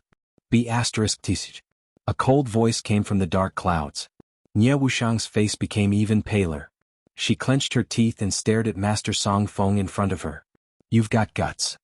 Master Song Feng said word by word, carrying a bone-chilling killing intent. Mo Tiange stared at Nie Wuxiang. Whether she could withstand Master Song Feng's power or not was the last obstacle for her to get a new life. No one could help her with this, she could only rely on herself. Nie Wuxiang bit her lip and breathed heavily. All these years, she was very free and happy after escaping from her master's side. She thought she was stronger than before and was no longer the little disciple who trembled and didn't dare to breathe heavily in front of her master. Until now she knew she was wrong. "Master." When she heard his voice, she couldn't restrain the fear in her heart. This fear was deeply planted in her heart from the first time she saw him. Even though she was no longer the helpless child who had lost her mother, even though she had formed her nascent soul and become a top cultivator, she still trembled when she saw him. "Master." She heard her own hoarse voice. Even to this day she could not help but call him Master. Come here and die." Master Song Feng's hoarse voice was full of hatred. Nie Wuxiang bit her lower lip so hard that it almost bled. Bitch. She remembered that when she was young, her master often looked at her and scolded her, "Bitch." She knew that her master wasn't scolding her, but her mother. But today this word was finally used on her. Bitch. She recalled the year when she was 3 years old. She recalled being brought back to the cave abode by her master and being beaten and scolded day and night. She recalled being thrown into the prime devil pool often, suffering so much pain that she wished she were dead. Nie Wuxiang's gaze went blank for a while before it finally fixed. She took a deep breath, raised her head and said slowly, "Master, I'm not a bitch and neither was my mother." Her voice was calm and tranquil. There was neither anger nor fear in it. Although she called him master, her voice was flat, devoid of respect or fear. The black cloud paused. All of a sudden, the black cloud dispersed as if it was blown away by the wind, revealing Master Song Feng's true appearance. A wizened middle-aged man who looked like human skin draped over a skeleton. Mo Tiange suddenly recalled her master's evaluation of Master Song Feng. He was neither human nor ghost, neither Dao nor Dao, neither devil nor devil. He was simply a monster. The Master Song Feng in front of her was indeed like that. If he was a human, his facial features were lifeless, but if he was a ghost, they would fluctuate. With a hoarse voice, he asked word by word, "What did you say?" "Master." Nie Wushang stared at him without fear. I said, I'm not a bitch and neither was my mother. You? Master Song Feng took a step forward and stretched out his skeleton-like hand as if he wanted to grab Nie Wushang. However, with a soft sound, an invisible sword aura made a circle in the air. With a puchi, it pierced the ground between the two of them and cut the flagstone. Master Song Feng raised his black hole-like eyes and stared at a place not far from Nie Wushang. Under his terrifying gaze, Jing Xingji smiled and raised the sword in his hand. Sorry, my hand was wrong. At such a close distance, even an aura-refining cultivator couldn't possibly make a mistake. A black light flashed in Master Song Feng's eyes. Jing Xingji, however, showed no fear. As if he didn't see anything, he continued to admire his flying sword. Master Song Feng's wizened eyes moved and he said slowly, So it's you juniors. Qin Shi smiled as if he was seeing an old friend. He cupped his hands and said, It's been years. Senior Song Feng, how have you been? Mo Chenga then greeted him. The last time I saw Senior was on Demonic Mountain. In the blink of an eye, it's been 100 years. You. Master Song Feng was a bit speechless. If he remembered correctly, he once did something that disgusted them. Although he didn't see it happen with the arrangements at that time, there shouldn't be any accidents, so why did they? Master Song Feng looked at Qin Shi and suddenly smiled gloomily. Qin Shoujing, are you satisfied with the gift Demonic Mountain gave you? Upon hearing this, Qin Shi and Mo Tiange looked at each other and smiled. Master Song Feng was testing them. It seemed that the matter back then was still his proud handiwork. Master, the one who interrupted was Nie Wushang. She said faintly, Disciple forgot to tell you that I ruined that matter. Master Song Feng suddenly turned his head and stared at her. After a long time he shouted, *Tis die. The black cloud swept over and instantly appeared in front of Nie Wushang. Nie Wushang raised her arm, and a mass of primordial devil aura appeared in front of her. It turned into the shape of a shield and forcibly took this blow. Pooh! Nie Wushang vomited a mouthful of black blood and fell to the ground. But to everyone's surprise, Nie Wushang just wiped the corner of her mouth and still stood up. Master Song Feng attacked out of anger and didn't hold back his strength at all. It was a full blow from a late-stage nascent soul cultivator. Logically speaking, a new nascent soul cultivator like Nie Wushang who had advanced to the nascent soul realm for only a few years shouldn't be able to withstand it. Fortunately, there was White Tiger's breath here to restrain Master Song Feng's devil art. Although his cultivation level was high and he could move as usual, the power of his attack was reduced. Nie Wushang was inside the spirit-concealing formation, but her strength wasn't affected. Moreover, the power of that blow was also blocked by the formation, so the injury she suffered was neither light nor heavy. Master Song Feng became even angrier when he saw that he didn't kill her with one blow. He wanted to attack again, but a puppet suddenly flashed over and stood in front of him. Then Mo Chenga said slowly, Senior Song Feng, aren't you too impatient? Master Song Feng's withered eyes moved back and forth in his eye sockets. He looked at Nie Wushang then looked at Mo Chenga. Finally he sneered at Nie Wushang. *TCH, you've really become capable. You actually pulled someone to stand up for you. Looking at the four people in front of him, Master Song Feng felt like he was filled with rage. He hated this *TCH. When she followed him, she pretended to be well-behaved and didn't dare to say a single word. But in the end, she paid lip service to him and even stole his most important Chengkuan bag while he was recuperating in the primordial devil pool. How could he not hate her? He hated her so much that he wanted to grind her bones and scatter her ashes. Because of her escape, he lost a lot of magic weapons. For the past 100 years, he didn't dare to take a single step into Kunwu, lest his old enemies took advantage of his misfortune. It had been 100 years. He hid in Langtu Mountain for 100 years and all of this was because of her. For the few hundred years he had left in his lifespan, how precious was 100 years. But what about this *TCH? She took his Chengkuan bag and lived freely for 100 years. She even formed her nascent soul. Thinking about how her cultivation level and happy times were all exchanged for his 100 years of being a good-for-nothing, he controlled his hatred. Especially when she returned to the celestial pole and even brought others to his treasury to take treasures. That *TCH was just like her mother. But fortunately he hadn't lost his mind. Now that this *TCH had a helper, she wasn't someone he could casually kill.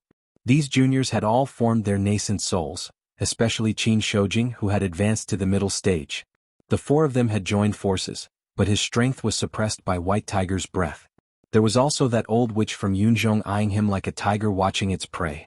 If he wasn't careful and ended up being besieged by them, the losses would outweigh the gains. Looking at Nie Wuxiang, Master Song Feng calmed down again and said coldly, "What? Weren't you afraid of becoming a devil cultivator? You still dared to practice primordial devil grade technique?" Nie Wuxiang lowered her eyes and said faintly, "Whether I'm a Dao or a devil, it's all in my heart. What does it matter whether I practice a devil technique or not?" Her words made Master Song Feng furious again. She stole his Qinghuan bag and took away his primordial devil grade technique, but she actually dared to talk about her heart with him? Black aura surged, and he once again returned to his black cloud appearance to cover up his anger. "What a good heart," Master Song Feng said coldly. B***ts, have you been happy these 100 years? I'm not a B***ts. As soon as he finished speaking, Nie Wuxiang raised her head. This time, there was arrogance and anger in her eyes. "What right do you have to say I may be ***ts, master?" Before Master Song Feng could answer, Nie Wuxiang had already taken a step forward and stood ramrod straight. "I'm a human with flesh and blood, thoughts and feelings. I wasn't born to be your slave and I don't owe you anything." Looking at the black cloud, she said word by word, "You have no right to belittle me." This B***ts was just a casual rebuke from Master Song Feng. She took it so seriously just for the last sentence. "I came to this world only because of the kindness of my parents. I'm also a precious life, not a dispensable existence. My existence is meaningful for me and doesn't depend on you. You have no right to belittle me." "Master," Nie Wuxiang said slowly, "I used to be afraid of you. When I was preparing to return to the celestial pole, I thought I'd never be able to face you in this lifetime. But now, I want to tell you that from now on, my life has nothing to do with you anymore. My life only belongs to me."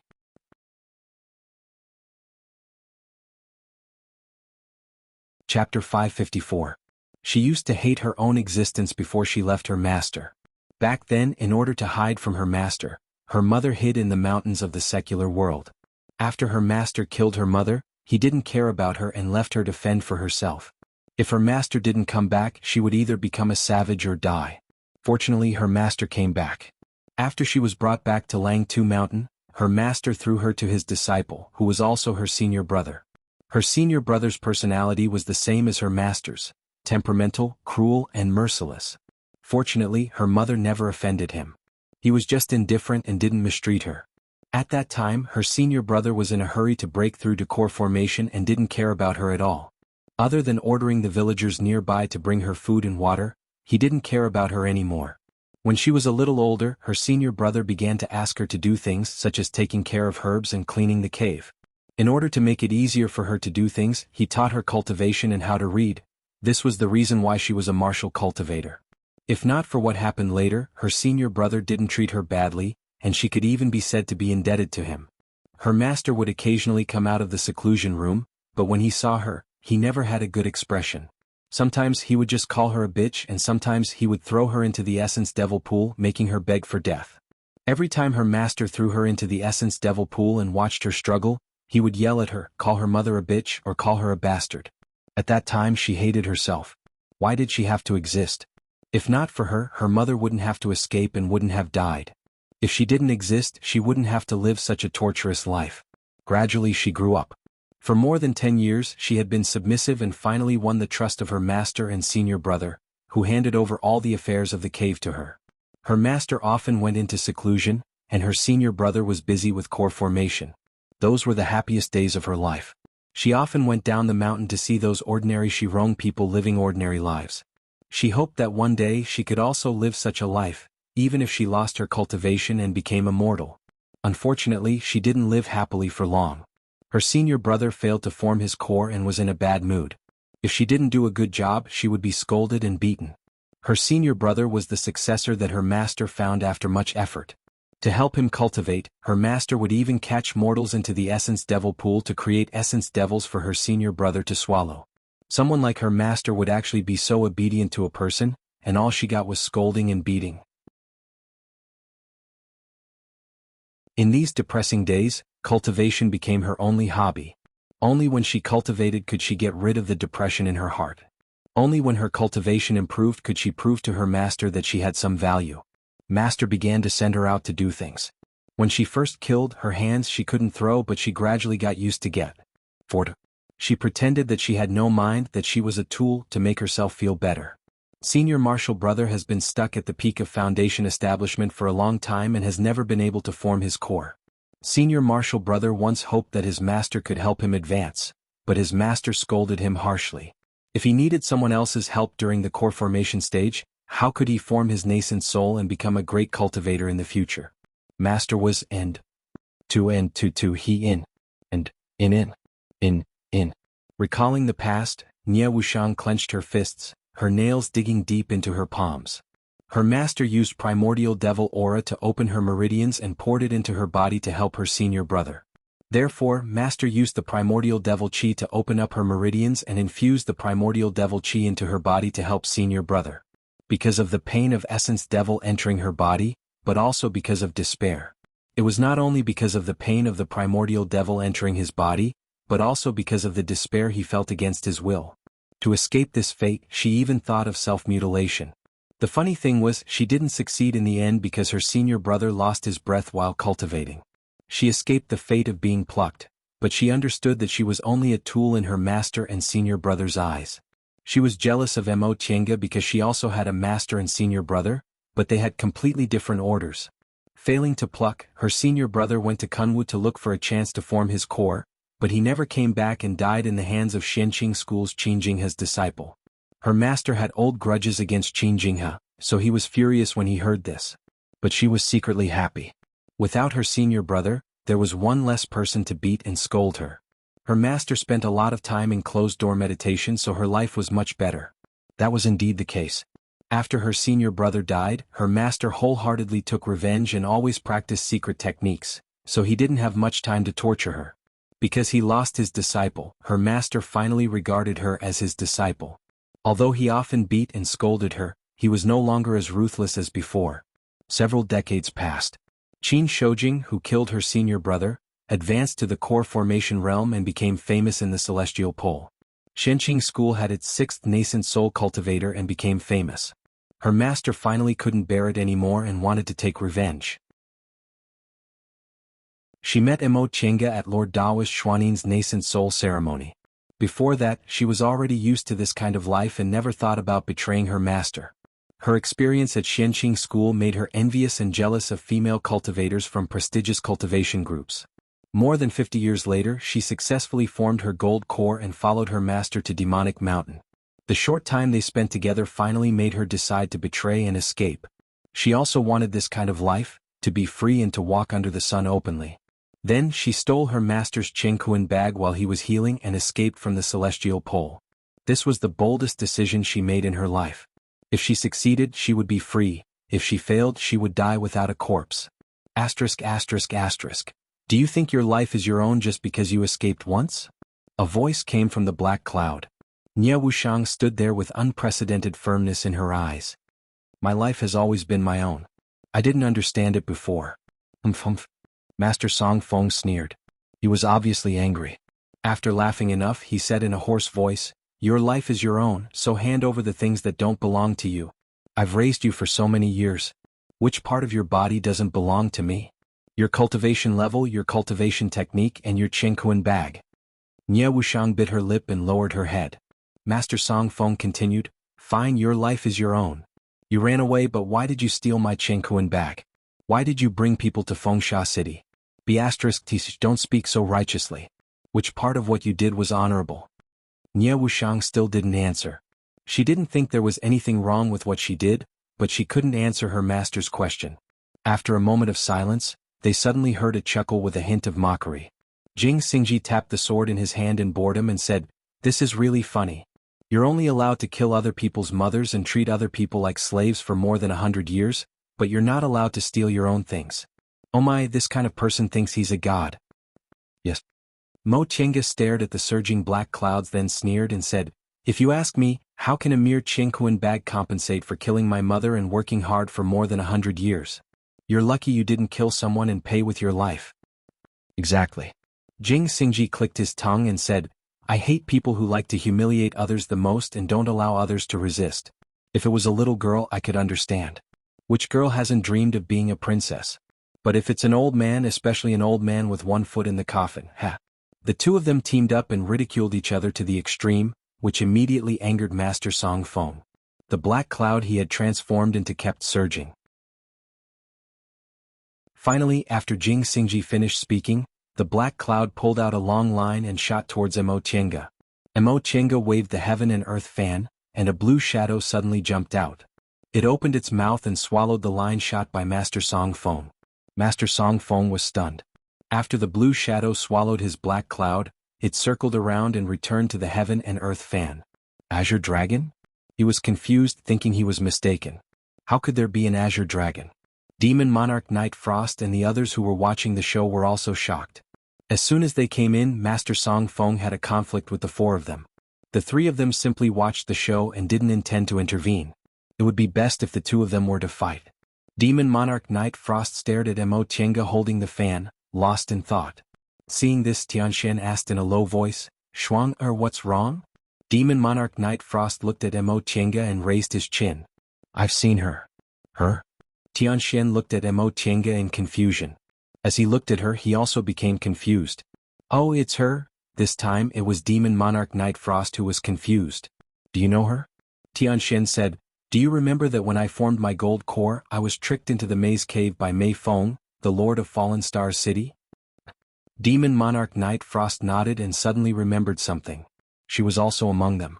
She and Jianxin were also survivors from that time. As soon as they came in, they didn't see Jianxin in black robe, but Jing Xingji and Ye Wushang. They immediately understood that these two people were in disguise. However, they couldn't help but feel confused after listening to their conversation. What was the background of these two people? It sounded like they were from the Celestial Pole, but how could they know so much about Yunzhong and the auction? Alright. Yi Shuang remembered. Wasn't Mei Feng killed by fellow Daoist Qin? At that time, Mei Feng wanted to attack little friend Mo. It seemed that it was because of this matter. "Shuang, where did you see her?" Tianxian asked when she didn't speak. "Returning Ruins Sea," Demon Monarch Night Frost said. "You haven't seen her, but you must have heard of her." The matter of returning Ruins Sea wasn't a secret to the high-level cultivators in Yunzhong. Tianxian thought for a moment and remembered, then exclaimed in shock, "It's her." "Yes." Devil Monarch Night Frost nodded slowly and stared at Mo Tiange. Little friend Mo isn't simple. As a core formation cultivator, she stirred up a mess in Yunzhong, formed her nascent soul and returned to the Celestial Pole. Demon Monarch Night Frost snorted coldly. She was a cultivator in Yunzhong. Now that the one-leaf island in Yunzhong no longer existed, she was also affected, and the main culprit was this woman in front of her. How could she have a good impression of Mo Tiange? However, she couldn't touch her this time. Not to mention she had several nascent soul companions, but this was the Celestial Pole, so she couldn't act rashly. Little friend Mo should be a disciple of a large sect or clan in the Celestial Pole. If she was touched and attracted some extraordinary people, it would be bad. If there was a chance later, she'd just have to make her suffer. That was what Demon Monarch Night Frost thought.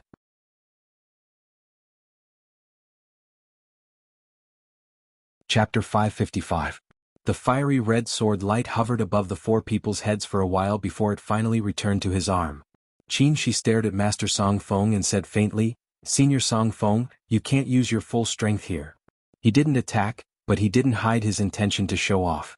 Master Song Feng didn't say anything or attack. He was irritable, but he wasn't stupid.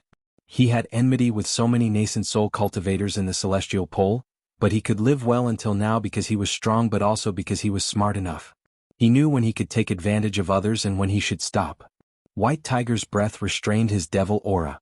He didn't dare to come here until he entered the nascent soul realm after cultivating primordial devil great technique, and he could move normally only after he advanced to the middle stage. Here he could only use 70% of his strength at most. Those juniors had all formed their nascent souls, especially Qin Shoujing who had advanced to the middle stage. Besides, there was also the old witch from Yunzhong eyeing them covetously. If they fought, wouldn't that be exactly what she wanted? With that thought in mind, Master Song Feng said, "Humph. When this is over, I'll deal with you." He then found a corner to rest and recuperate. Seeing this, the four people secretly sighed in relief. Although each of them had formed their nascent souls, they were still afraid of facing the #1 cultivator in the Celestial Pole who had accumulated power for hundreds of years. If they really fought, they might not necessarily lose. At the very least, Qin felt that if he could use the vermilion bird bow, he would be seriously injured even if he could withstand it. Seeing this, Mo Chenga secretly passed a bottle of medicinal pills to Nie Wushang. Quickly heal yourself. Nie Wushang forced a smile and pushed it back. No need. Healing medicinal pills had a certain effect on devil cultivators, but primordial devil aura wasn't the same. For her, even if she only had one breath left, she could still recover. Just as she was about to take a good rest, she suddenly saw someone coming from another corner. Right now there were 3 parties in the sacrificial temple. One party was the 4 of them, one party was Master Song Feng, and the last party was Devil Monarch Night Frost and the 2 devil cultivators. In terms of strength, the 3 parties were about the same, forming a balanced situation where no one could attack at will. The 4 of them couldn't reconcile with Master Song Feng. As for Devil Monarch Night Frost, although they didn't have any grudges, they didn't dare to trust him. At this moment, the one walking towards them was the maid, Hong Xiao. 10 feet away from them, Hong Xiao stopped and bowed. This servant is Hong Xiao. Under the orders of my city lord, I invite everyone here for a chat. With Night Frost Demon Monarch here, Hong Xiao restrained her emotions and politely invited him. Qin glanced in that direction. Demon Monarch Night Frost was still expressionless, but he gave him a slight nod. Before he could say anything, Jing Xingji interrupted. If you want to chat, just come over. Why do you want us to go over? Hong Xiao lowered her eyes and said, My city lord is only here for one item. As for the other items, she will not fight with you. Everyone please be at ease. Right after she finished speaking, Mo Chenga said, Miss Hong Xiao, you almost took my life the first time we met. Hearing this, Hong Xiao smiled embarrassedly, not knowing what to say. She was Devil Monarch Night Frost's maid, but in fact, she was equivalent to his disciple. There were many people in the city lord's mansion who took care of those mundane matters, so she didn't need to do them. She only needed to deal with some things that were inconvenient for Devil Monarch Night Frost, and these things were usually paved by someone else. On the other side, Devil Monarch Night Frost finally came. Unlike progenitor Miao Ing, this late-stage nascent soul great cultivator still maintained the appearance of a 17 or 18-year-old girl. She was young and beautiful. If she hid her cultivation level and appeared in front of others, she would probably be regarded as a junior who had just stepped on the path to immortality. Fellow Taoist Mo, Devil Monarch Night Frost's gaze fell on Mo Chenga first. I didn't expect you to form your nascent soul after we parted at the Sea of Returning Ruins. Mo Chenga smiled slightly. Nie Wushang told her that her deeds had spread throughout Yunzhong, so Devil Monarch Night Frost naturally knew she had formed her nascent soul. However, since Devil Monarch Night Frost was so polite to her as a late-stage nascent soul great cultivator, she had to give him some face. Mo Chenga stood up and saluted him. Senior Night Frost, long time no see. You're still as elegant as ever. She's just an old witch. What's there to talk about elegant? Devil Monarch Night Frost said faintly, then looked at Qin Shi. Fellow Taoist Qin. Qin Shi returned the salute. Fellow Taoist Night Frost. Devil Monarch Night Frost glanced at Jing Xingji and Nie Wushang, then asked, How should I address you too? Jing Xingji chuckled. I'm Jing Xingji. Greetings, fellow Taoist Night Frost. Seeing his frivolous attitude, Tianxian snorted coldly. Devil Monarch Night Frost turned a blind eye to him and looked at Nie Wushang. Nie Wushang sat cross-legged inside the spirit-concealing formation and said, I'm Nie Wushang. I'm injured. Please forgive me, fellow Taoist. If a late-stage nascent soul cultivator took the initiative to talk to an early-stage nascent soul cultivator, who wouldn't be flattered? Nie Wushang's behavior could be said to be rude. Devil Monarch Night Frost didn't mind. He nodded lightly, then pointed to the 2 people beside him. This is my disciple Tianxian and my maid Hong Xiao. After greeting them, Devil Monarch Night Frost said, Fellow Taoists, you don't mind us coming uninvited, do you? Qin Shi smiled and said, How could I dare? Fellow Taoist, if you have any advice, please say it directly. Night Frost Demon Monarch glanced at Master Song Feng in the other corner and said, I don't dare to give advice. I just want to make it clear to fellow Taoists that we didn't come here with the intention of becoming enemies with you. Is that so? Mo Chenga smiled and glanced at Tianxian and Hong Xiao. Devil Monarch Night Frost understood her meaning, but he said, Fellow Taoists have some disagreements with that fellow Taoist Song Feng. Presumably you don't want to have a conflict with us, right? Mo Chenga withdrew her gaze and didn't say anything. Devil Monarch Knight Frost was a late-stage nascent soul cultivator, so he didn't lower himself to explain to them. Instead, he spoke in a domineering manner. Chinga knew he was right, but if they showed weakness easily, they would be at a disadvantage if they continued talking. Shi chuckled and said, "What fellow Taoist said is reasonable. It seems you also think so?" Devil Monarch Knight Frost paused and looked at them meaningfully. "Yes, we didn't come here from thousands of miles away to fight." Shi nodded and said, "Since that's the case, fellow Taoist, you might as well speak your mind." Devil Monarch Knight Frost said, "We came here for one thing. As long as fellow Taoists don't fight with us, we won't be your enemy." Shi had heard about this from Hong Xiao, so he smiled. "If it has nothing to do with us, we naturally won't fight for it." He didn't say anything definite. There were some things they could give up, but there were some things they couldn't. "It should have nothing to do with you." Yi Shuang's lips curved slightly, revealing a smile. She was a very beautiful woman. Although she was a devil cultivator, she had a cold demeanor like snow. In addition, Devil Monarch Knight Frost paused and looked at Master Song Feng. "Fellow Taoists, what do you think of those ghost cultivators?" Chinga's gaze also turned to Master Song Feng. They didn't put up a soundproof barrier when they talked here, so Master Song Feng must have heard them clearly. However, he didn't move at all. He just turned into a black cloud and curled up in a corner to recuperate. She pondered for a moment, then asked, "Excuse me, how many ghost cultivators besieged you, and what are their cultivation levels?" Devil Monarch Knight Frost glanced at Tianxian and said, "More than 20 people, including 2 late-stage nascent soul ghost cultivators." His face was expressionless, but his pale blue face seemed to have a glimmer of light. Chinga frowned. "In that case, didn't they dispatch 40 nascent soul ghost cultivators?" Hearing this number, Jing Xingji also frowned. "What's the origin of this ghost city? Why are there so many ghost cultivators hiding here?" 40 nascent soul cultivators was a shocking number in Yunzhong. There were only about 100 nascent soul cultivators in the entire Yunzhong. This ghost city had mobilized 40 nascent soul ghost cultivators just to kill them. How many nascent soul ghost cultivators were there in total? At least half of them, right? "Don't tell me your celestial pole doesn't know there's a ghost city here?" Tianxian said. His tone was full of doubt and contempt, which made Chinga feel very unhappy. Although Chinga didn't like his tone, she still said calmly, "The celestial pole is different from Yunzhong. Almost all the cultivators in the celestial pole are concentrated in Kunwu. There are neither spiritual lands nor spiritual objects in the westernmost desert, so naturally no cultivators set foot there." Tianxian snorted and didn't say anything else. She went on to say, 40 nascent soul ghost cultivators, and there might be other ghost cultivators in the ghost city. If they block the exit, we only have 8 people. We can't fight them at all. Fellow Taoist Qin is right. Devil Monarch Knight Frost glanced at Master Song Feng again. "In this case, we can only be trapped here if we go our own way." She smiled. "Fellow Taoist Knight Frost, you mean? Naturally, we'll leave together." The black cloud finally moved, and Master Song Feng's voice came from inside. "Old witch, you don't need to test me. I certainly don't want to be trapped here." Devil Monarch Knight Frost raised his eyebrows and said with a smile, "I'm not talking to you." Master Song Feng snorted. "Since that's the case, don't blame me for not helping."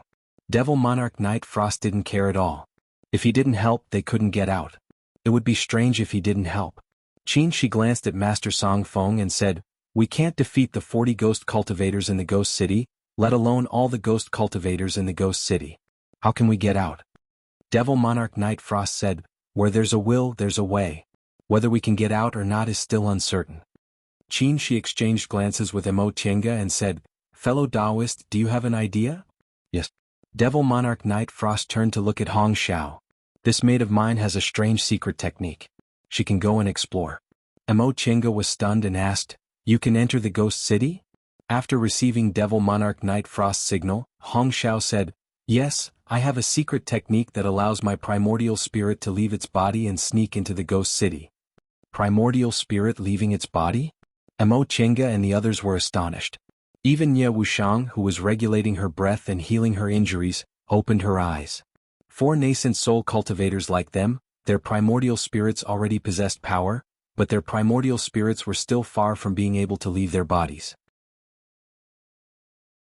Even if they reached the deification realm, their primordial spirits still couldn't leave their bodies. This kind of secret technique was unheard of. Mo Chenga was vigilant. This Hong Zhao's strength was average, but she had this kind of secret technique, so she couldn't be underestimated. You're tuning in to the Dreamy Chapters YouTube channel. We're so grateful for your support, and don't forget to subscribe to join us on this incredible journey through captivating stories. Your generosity through donations truly makes a world of difference, as it's the primary source of revenue that allows me to expand and enhance this channel for you. Thank you from the bottom of my heart for being a part of this adventure.